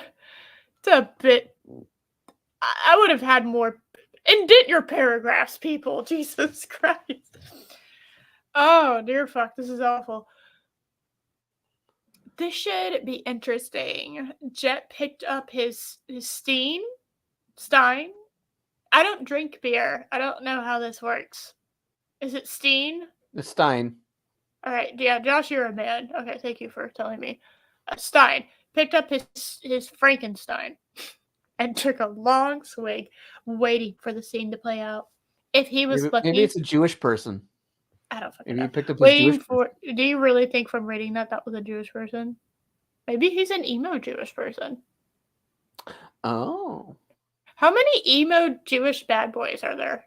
I need to get a count on that. This is a very, very specific genre. Jewish dragon shifters. Jewish dragon shifters that also have to be like super into My That Chemical love black Romance. curvy girls. Okay. And love. Oh, I don't know if she's black. Is she black? We don't have a confirmation if she's black in this. Oh my goodness, did I assume her race? Oh my god, you assumed her race because like every other one has been, but you don't fucking know. Yeah. So, if he was lucky, the big bad wolf would make trouble. The woman pushed her hair out of her face. Save one errant, whatever, strand that she gave a well-practiced blow and touched behind her ear. Stunning. I don't have enough hair to do this shit. Stunning. I don't have hair to do this. Plus, my hair is like being held back mostly by my headphones. My oh my! I can't say that without. He'd never want to be a piece of hair so badly in his life. Oh my god! I'm gonna say this all in an accent now. That mouth was sure something. She tugged on her shirt that had shit. A unicorn. That had shit. A unicorn of all things. I'm sorry, I went into fucking Valley Girl really fucking quick when I saw unicorn. Any grown woman who wore something like that had an innocence about her that he needed to stay far, far away from. No unicorn shifters for this dragon. Her shirt refused to stay in place because it was so poorly fucking put on and crept back up, showing the thinnest sliver of skin between it and her jeans. Because her belly was so big. Terrible for thinking that like her belly was hanging over her jeans. And am I a horrible person? She's She's got a huge old muffin top and everything. Oh, she be muffin topping all damn day. Yes, sir. Oh, God. Showing the thinnest sliver of skin between it and her jeans. The tiny swath of it's her the thinnest thing about her. That thin sliver of skin is the thinnest thing about her. That tiny swath of her bare side had I refuse to fucking say that, his rooster standing up and taking notice. Had his Dave Bob standing up. Do not bring Dave Bob in this. Dave-Bob's too pure for this time. Well, I feel bad He's now. too sacred. He's a sacred gem. All right, he does not. We will not have Dave-Bob being drudged through this story and contaminated. I'm sorry, All Dave right. Bob. That's right. Which was strange. It wasn't like he hadn't seen, tasted, caressed, and spanked a whole lot of more flesh than that. Especially hers, since there's just so much of it. There's just so much of it. Jet readjusted his legs, spreading them wide. Man spreading them wide under the table to give him some relief from the zipper of his chains. You, sir, have a problem. Then he leaned back in his chair. There's other ways to adjust. Just saying. Also, if you're just by yourself at a table, you could probably just adjust. Yeah. Yourself. Or you could go to the bathroom and do it. It's kind of like I obviously don't have that issue because all of my are inside, so I don't really have a fucking problem. Right. But I've had to go to the bathroom to readjust a bra, particularly if it's a strapless bra. Those things do not stay. I don't give a fuck who tells you. I will know. not stay. All right. I remember I was at prom and I had one. I kept having to go to the fucking bathroom and pulling it up because it would fucking go down to my waist and just sit there. Why am I even wearing this stupid thing? Anyway, strapless bras, and I think Lady Miss is the only woman in chat right now, but strapless bras are the worst fucking things. They just are. Oh, I know, Okay. girl. Oh my god. Okay, hold on. So just go and adjust. Just fucking fix yourself if you haven't, some issues down there. Sitting at the table, Right. so what's the issue with adjusting? Yeah, if you're just by yourself. Okay, whatever. I don't know. I can't adjust the bra at the table, okay? But you're under. The problem is underneath the table from view. As long as you don't look like you're jerking it under the table, you should be fine, okay? You can do subtle actions. So, anyway. Oh my god, Nicolas Cage makes this. Okay, I'm reading ahead. I need to stop doing that. He then leaned back in his chair, waiting for the action to start, and it would. The masked-held beast had taken notice of her presence too. Blondie caught him staring at her and headed straight to his table. Uh-oh, she was going to bring the trouble to him. He'd been laying low for a while, ever since he helped Nicolas Cage, the stupid gold wyvern, rescue his mermaid mate from hell. And got his own ass kicked. Wait. There's mermaids now? Yeah, you read that one last time. You don't remember that? Oh, that's right. I forgot about that. Hold on. I forgot my lore. I'm sorry. Yeah, what the fuck, Josh? Look, it's right here. Oh no, I read it. That's why you don't remember, because it was Nicolas Cage. That's right. Yeah, because I remember I read the odds. Yes. That's right. All right. Jet would be back for his faller's head soon enough. Okay. Once he had what he needed to free his brethren. I feel like brethren is misspelled here, but I'm not familiar enough with the word. It just looks weird. I think it is one of those words that it doesn't look the way it's spelled. Yeah. Okay. Blondie made her way through the rest of the patrons and plunked down in the chair next to him, and now you can't adjust. Not across, not on the other side, but so close his arm brushed up against hers as she picked up his Oh my goodness. And they took brushed 2, arms. 3, 4 long gulping swallows. Get the fuck out of here. That's the correct response, by the way. Yeah. Woman, get the fuck out of here. Are just you drank planning on his beer? paying for that? Yeah, you just fucking drank my shit. I'm at a bar, which means this shit costs 3 times as much as it would anywhere fucking else, okay?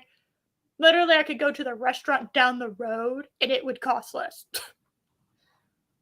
But I'm at a bar, and yeah. You just fucking, that's like $12. You gotta fucking pay up. Also, why are you Why did you come here? Why are you sitting next to me? Why is this happening? I would just have many questions. Like, this woman is clearly just socially inept as fuck.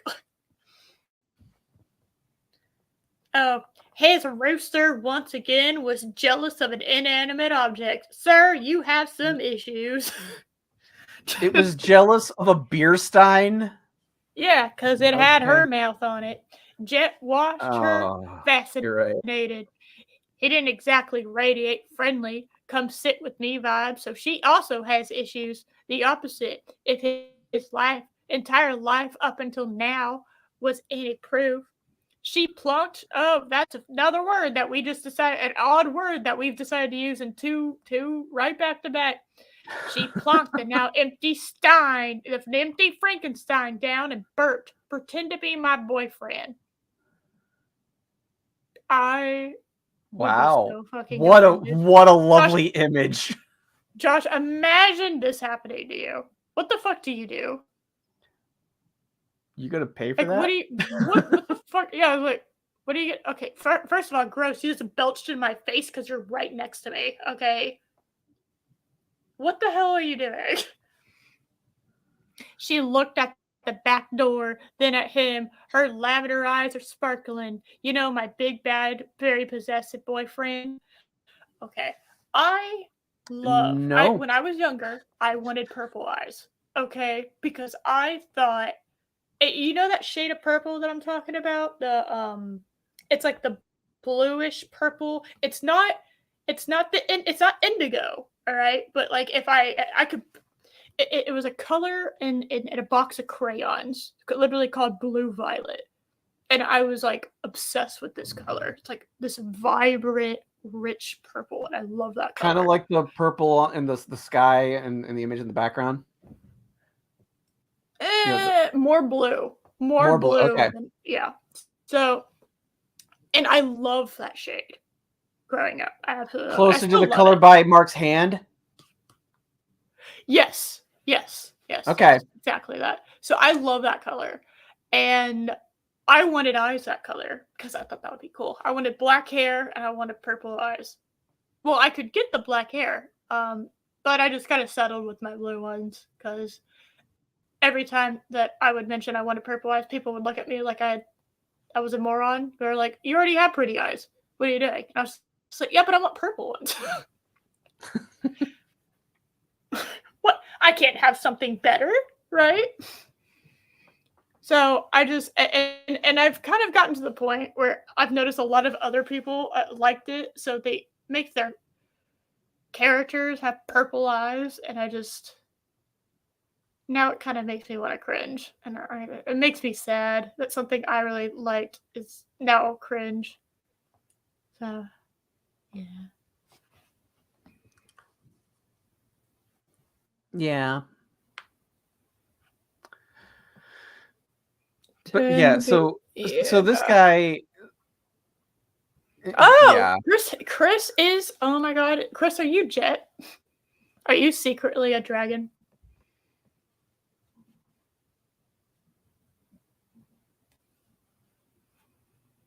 Wow. Oh, you had the correct response. I'm assuming that I understand what you mean by "let's root." I have never heard that phrase in my entire existence, but I am going to presume, by all the context that you've given me, what that means. So, I did it, guys.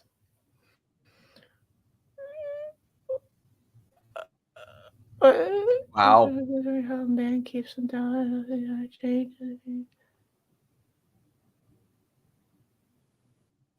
Oh, your racing game that you've been playing for like the last 3 days?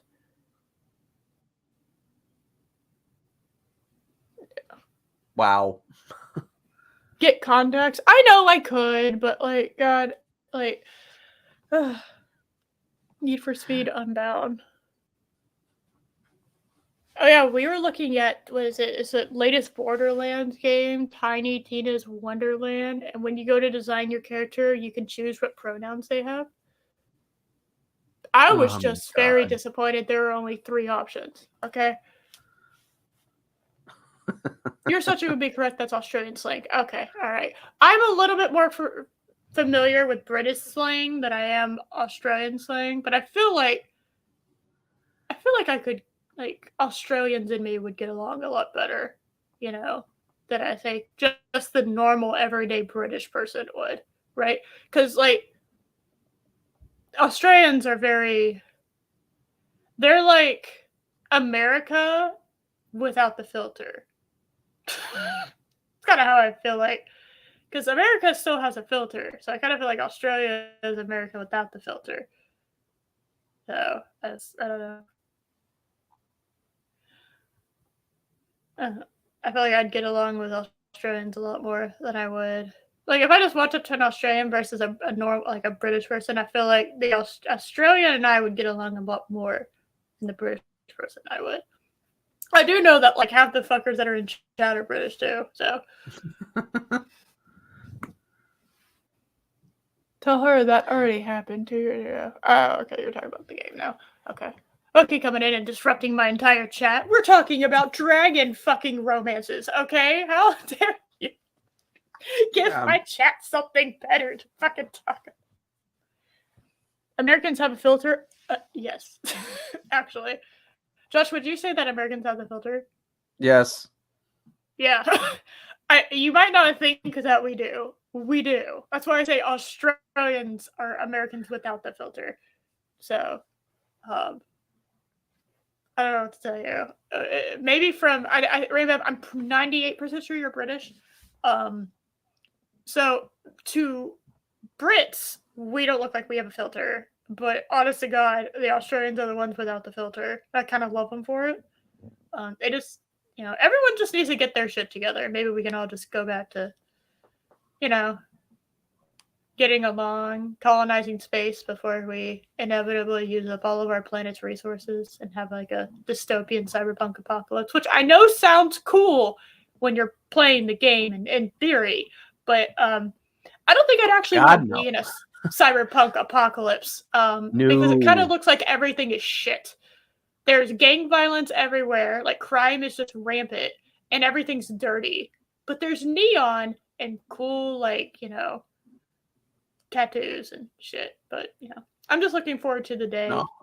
I mean, where I can take a thingy and I can paint like my own tattoo on. I can paint a tattoo on there that I like, and then when I get tired of it, I just wash it away and erase it. That would solve my issue. Well, they already have press-on tattoos. No, I mean, like, but it's permanent until I'm talking about it's like in between I know. non-permanent and permanent tattoos. You see what I mean? Like, imagine a universe where you could have a tattoo on and it literally does not go away until you're tired of it. But it's not. I know that's what you're talking about. I was making a joke. No, you're not allowed to make jokes here. We're talking about dragon fucking. All right. And apparently how Loki's being lectured on trans rights in his fucking racing game. Okay? In a Need for Speed game. Yeah, so anyway. But anyway, back to get your dragon on tonight, Josh. So, use that line on your wife and see what happens. I don't think it would work. I think you'd be laughed out. I think that's your best case scenario, is being laughed out. But yeah, to answer your question, if this were to happen to me, I'm just at a bar, yes. Some woman comes in, drinks my beer, burps, and then tells me to pretend to be her boyfriend, her very bad, possessive boyfriend. My reaction would be what Chris was. Just get up and walk out. Like, I don't owe you a damn thing, bitch. Yeah, now you're drinking my beer, so technically that's your tab now. Anyway, moving forward. Although, actually, yes, that would be the reaction. Yeah. I call the bartender and be like, she drank my beer. It's on her tab. Bye. Yeah. Or you know what? I bet he did. Dude, 1000%. He is the guy that gets like a beer and then just nurses the beer that one beer the entire fucking night. Spends the entire night at the bar, but only drinks one beer. And it's just like, you know, you could have had that anywhere else for cheaper and been in a better place, but you know, sure. Yeah. Oops, you're not sorry. Don't even act like you're sorry. I remember once I was working I remember once I was working a show, and we had a gap between the afternoon show and the evening show. So I just went to a bar to get, you know, some dinner. And it was like the most blah generic bar I've ever been to, and the food was just, I ordered the nachos and the nachos were just meh. It's like, how do you screw up nachos? How do you screw up nachos? Like, it's actually fairly easy to screw up nachos if you have incompetent fucks that don't clean and care. I mean, when me just getting some tortilla chips, cheese, and a microwave could do better than this, that's sad. You know, I still haven't mastered the shredded cheese in the microwave properly. I always do. I never. There's always going to be those chips that it's like just horribly. It's horrible. Like you've ruined the chip permanently. You know, and I just. Well, you just do a layer of chips, layer of cheese, layer of chips, layer of cheese. I know. I still fuck it up. I feel like I need to figure out how to do it properly. You have to carefully make sure every single chip has cheese on it. Yeah. Obviously. Have you met me? Obviously, I'm doing that. What do you mean? How long do you put it in the microwave? It kind of, usually it's like 30 seconds to a minute, and I check, and then I put it back in. Maybe that's my issue. Me putting it back in. And not just I think that's too long. I think that's too long. You want it just to start melting. We will figure this out. One day I'm going to make proper nachos. I'm going to be very proud of myself. One day, Joss. I will do it. Also, my cheese to chip ratio is usually fucked. So that would be one way to screw up nachos, Chris. I will agree with you on that. That would ruin them.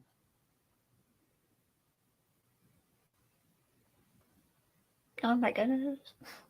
Shredded cheese in the microwave? Oh, sorry. We just introduced a British person to the poor man's nachos in America.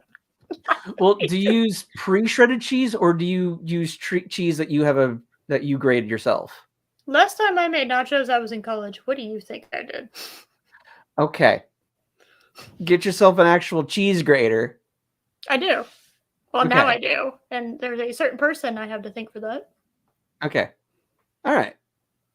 Yeah. It has two sizes. You can do finely shredded or thickly shredded. Okay. Very moving fancy. Up in the Definitely world. didn't buy it in my grocery store. So, for cheap. So. Okay. That should help, because the cheese is much better when you shred it yourself. Yeah. Loki, we need nachos tonight. I'm just letting you know, Loki, we're having nachos tonight. Pre-grated cheese is for lazy bastards. Or for cheap bastards, like I was in college. It's more cheap. It's more for people who are cheap. Also, who don't feel like dealing with, yeah. Yeah.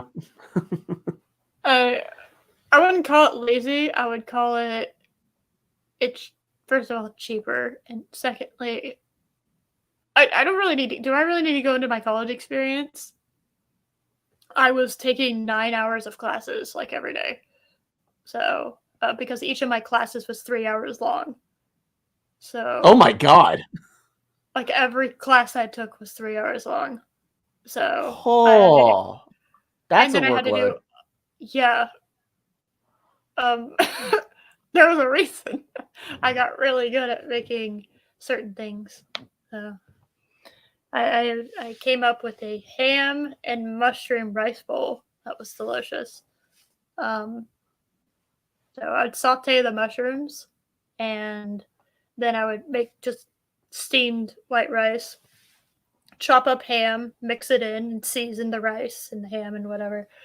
And then I would put the sauteed mushrooms on top and then drain the rest of the butter that was in the pan and mix it with soy sauce and then sprinkle that on top. And it was delicious. So, yeah. Oh, Rambam forgave you. He forgave. Thank you. I appreciate it. And I still technically do use shredded cheese to this day because I don't feel like dealing with I like the shredded cheese I have in there. It's just not like I don't use it the same way you would, like I put it in an omelet, right? I do other stuff, or hey, I want to make tacos. We put it on tacos or whatever. Quick, easy meals. Man, I want tacos now. I know. I went from wanting my rice bowl to pizza to nachos, and now I want Taco Bell. Lucky, I've changed my mind about what we're eating. And I haven't had lunch. Are you ready? I haven't had lunch today either, so that I'm really wanting tacos right now. I had brunch, which was I ate leftovers for last night. At like 10 o'clock this morning. That was my brunch that I had. So I'm starving. I am so hungry. Like this, like literally, these streams drain my energy. And I just crave. Especially when we're dealing with someone that stupid. Yes. So just buy cheese, dip, and jar. I guess I could do that. But I like Velveeta too. Yum yum. Mind you, I can't really criticize. Oh, we have some tea. What is this? I like pot noodle, which is literally the laziest medieval. That sounds like you make pot with noodles. I guess that's the English version of ramen, maybe? Oh. Hey, you get the right ramen, it is fucking delicious. I don't give a shit what people say. All right. I found this one ramen, and it's insanely good. And I have it, and I don't follow the directions quite the same way, and I make it the way that I want to make it, and it's delicious. I had lunch chicken stir fry. Good for you, Chris. I'm glad that you got food. All right, let's do this one. You ready? All right. 2 more, and then we'll bounce. Also, the name of the series changes just for this book, and then it goes immediately back. Well, I was gonna say that's not what this. Whatever. No, it's a completely different name for a series, but it's just for this one. Okay. All right. The Photoshop dragons kind of. They got worse. Yeah. This is it, by the way. Oh, there's no excerpt? Nope, this is it. Oh, darn. Strange magic, a curvy dragon, and a reading. Oh my goodness. We've got to be professional, damn it. Yes. Are you ready? This is gonna fucking Strange magic. Okay. Strange magic, a curvy witch, and a dirty dragon. Oh my. All right. Oh my goodness, it's Jetsia Dax. Oh. Oh no. No, it's the guy. I know. Yeah. Oh no. It could still be the Dax symbiote. That is true. It could be. The Dax symbiote's now in a dragon shifter. Yeah. Okay. That's fine. Don't worry about it. Why not? Makes about as much sense as anything Star Trek's doing nowadays. Yes, I went there. All right. There's something strange in this neighborhood. Oh my god. Oh no. Please just continue. Okay. There's something strange in this neighborhood. Who are you gonna call? Dragon Warriors! It will be a piece of cake to keep the Troy, what the fuck? Just roll with it. Troy Kai, I guess. Troy Key. Whatever. It will be a piece of cake to keep the Troy Kai wolf pack pups and their adorably cute nanny safe from the non-existent threat. Oh, a non-existent threat. Okay. Excellent. So no drama. The black dragon isn't interested in cubs. But I'm interested in sticking around to see if their nanny wants to have some fun in my bed. Wow. Okay.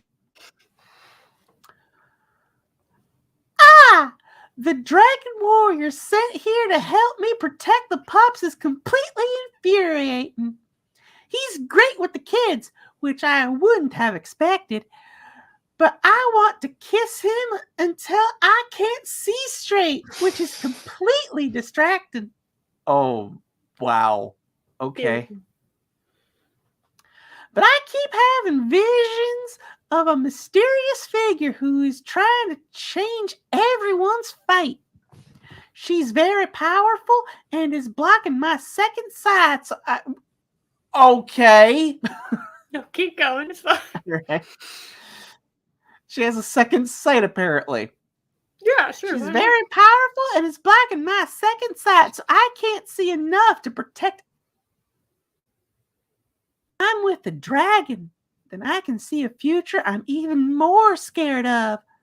A very, very dirty future together.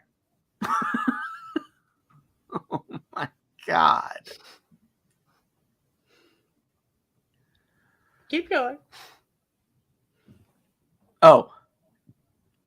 Get down and dirty with this dragon tonight. Grab your book now. Yeah. Wow. Sorry. All right.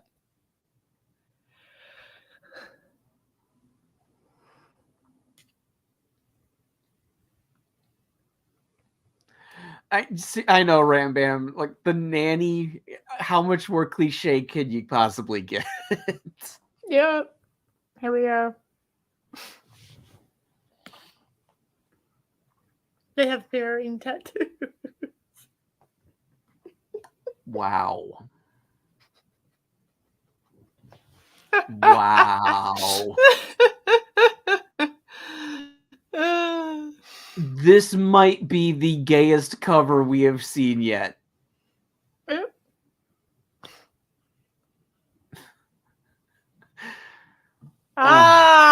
Look at that. Oh right, yep. my. That's it. God. That's all you got. Okay. Let me zoom in. Ah. There you go. Well, that way you can see all of it in all of its glory. Okay. All right. Someone will have to sacrifice their very soul to save those they love from a dark fate. Portia? Really? Porsche. Like a Porsche. Porsche. Okay. You know, I'll go with Portia. That's fine. Yeah. Portia has always been different than the other demons in her coven. Oh my God. She's not like other demons. Oh, just wait till you read why she's not like that. Okay.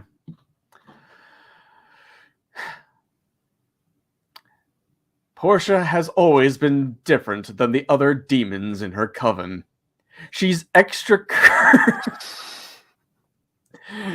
She's extra curvy, can slay hell's worms like a badass, and she'll do anything to become a dragon's mate. She's known since she was young that the only way to fill the void inside is to find someone who truly loves her for herself and not her succubus allure. Just like the song says, She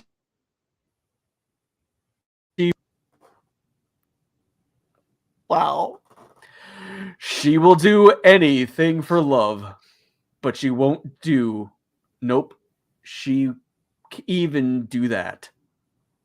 Zon and Grit. What the hell's with these names? It's fine. Don't worry about it.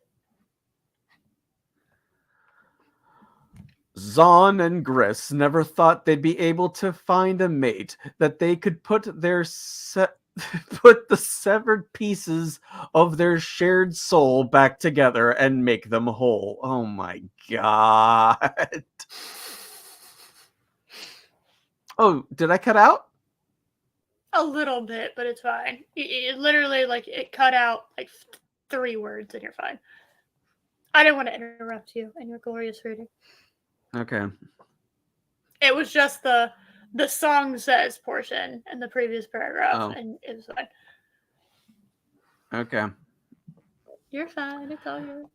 Fate must be smoking something to light up their soul shards for the thieving succubus who almost killed their king. Yet they find themselves doing everything for the love of their sworn enemy. My god, this is so trite. It's fine. Don't worry about it. It gets worse. But both Hell and the first vampire... Oh my god, alright. But both Hell and the first vampire crave Portia and her powers too. The dark forces won't be satisfied with anything less than making her the new queen of the underworld. I just threw that in there to be funny. No, it was great. A place no dragon can exist and remain sane. Grab this enemies to lovers romance in the Dragon's Love Curves series today. My god, this is terrible. Beautiful. Oh dear. Oh my god. All right, we did it, guys. Yay.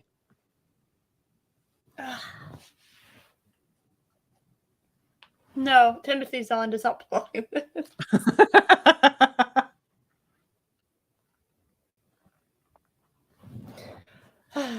We did it. All right, Josh. We did it. Josh, what is happening and where they can find you?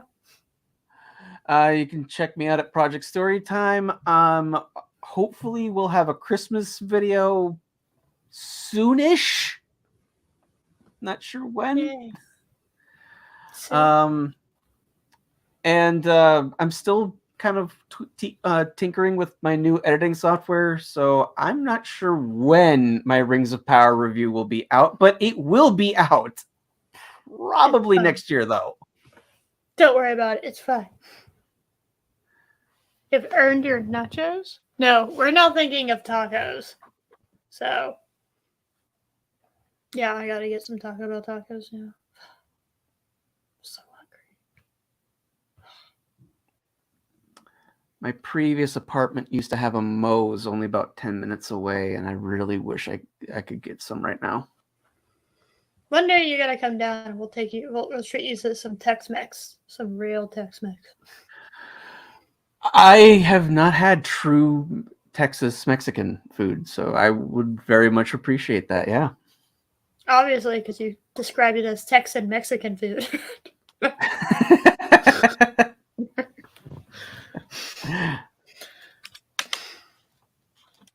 don't think I've ever heard someone say it like that.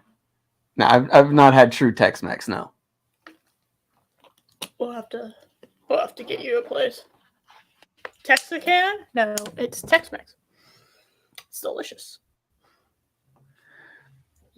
That's probably true, Chris. That's probably very true. Before Gary's Picard review? Oh yeah, he never did that, did he? No, he didn't. It's alright. Don't fucking worry about it. Yeah. Stuff with me. Oh, I'm sorry, were you done, Josh? Yeah, that's it. That's all I got going. That's it? Also, Okay. at some point, I will probably do one of my bad movie nights. Do like a Christmas stream, which I need to talk to you about. Okay. But I need to like set an actual date for it. Okay. Well. Yay. Stuff I have going on. I have shenanigans tonight with Mary, and that's it till next week, I guess. Yay. So, as far as I'm concerned, that's all that's happening. I don't know. We did it. We did it. And thank y'all for coming. And yeah, I will see y'all tonight if you want to watch Shenanigans. And I will see y'all next week here. Yeah. Woo. Bye, everyone. Bye. Wait. Okay, that was outro I'm doing. Definitely not the same thing I played for the intro or anything. No, of course not. I would never. Anyway, bye. Oh my god.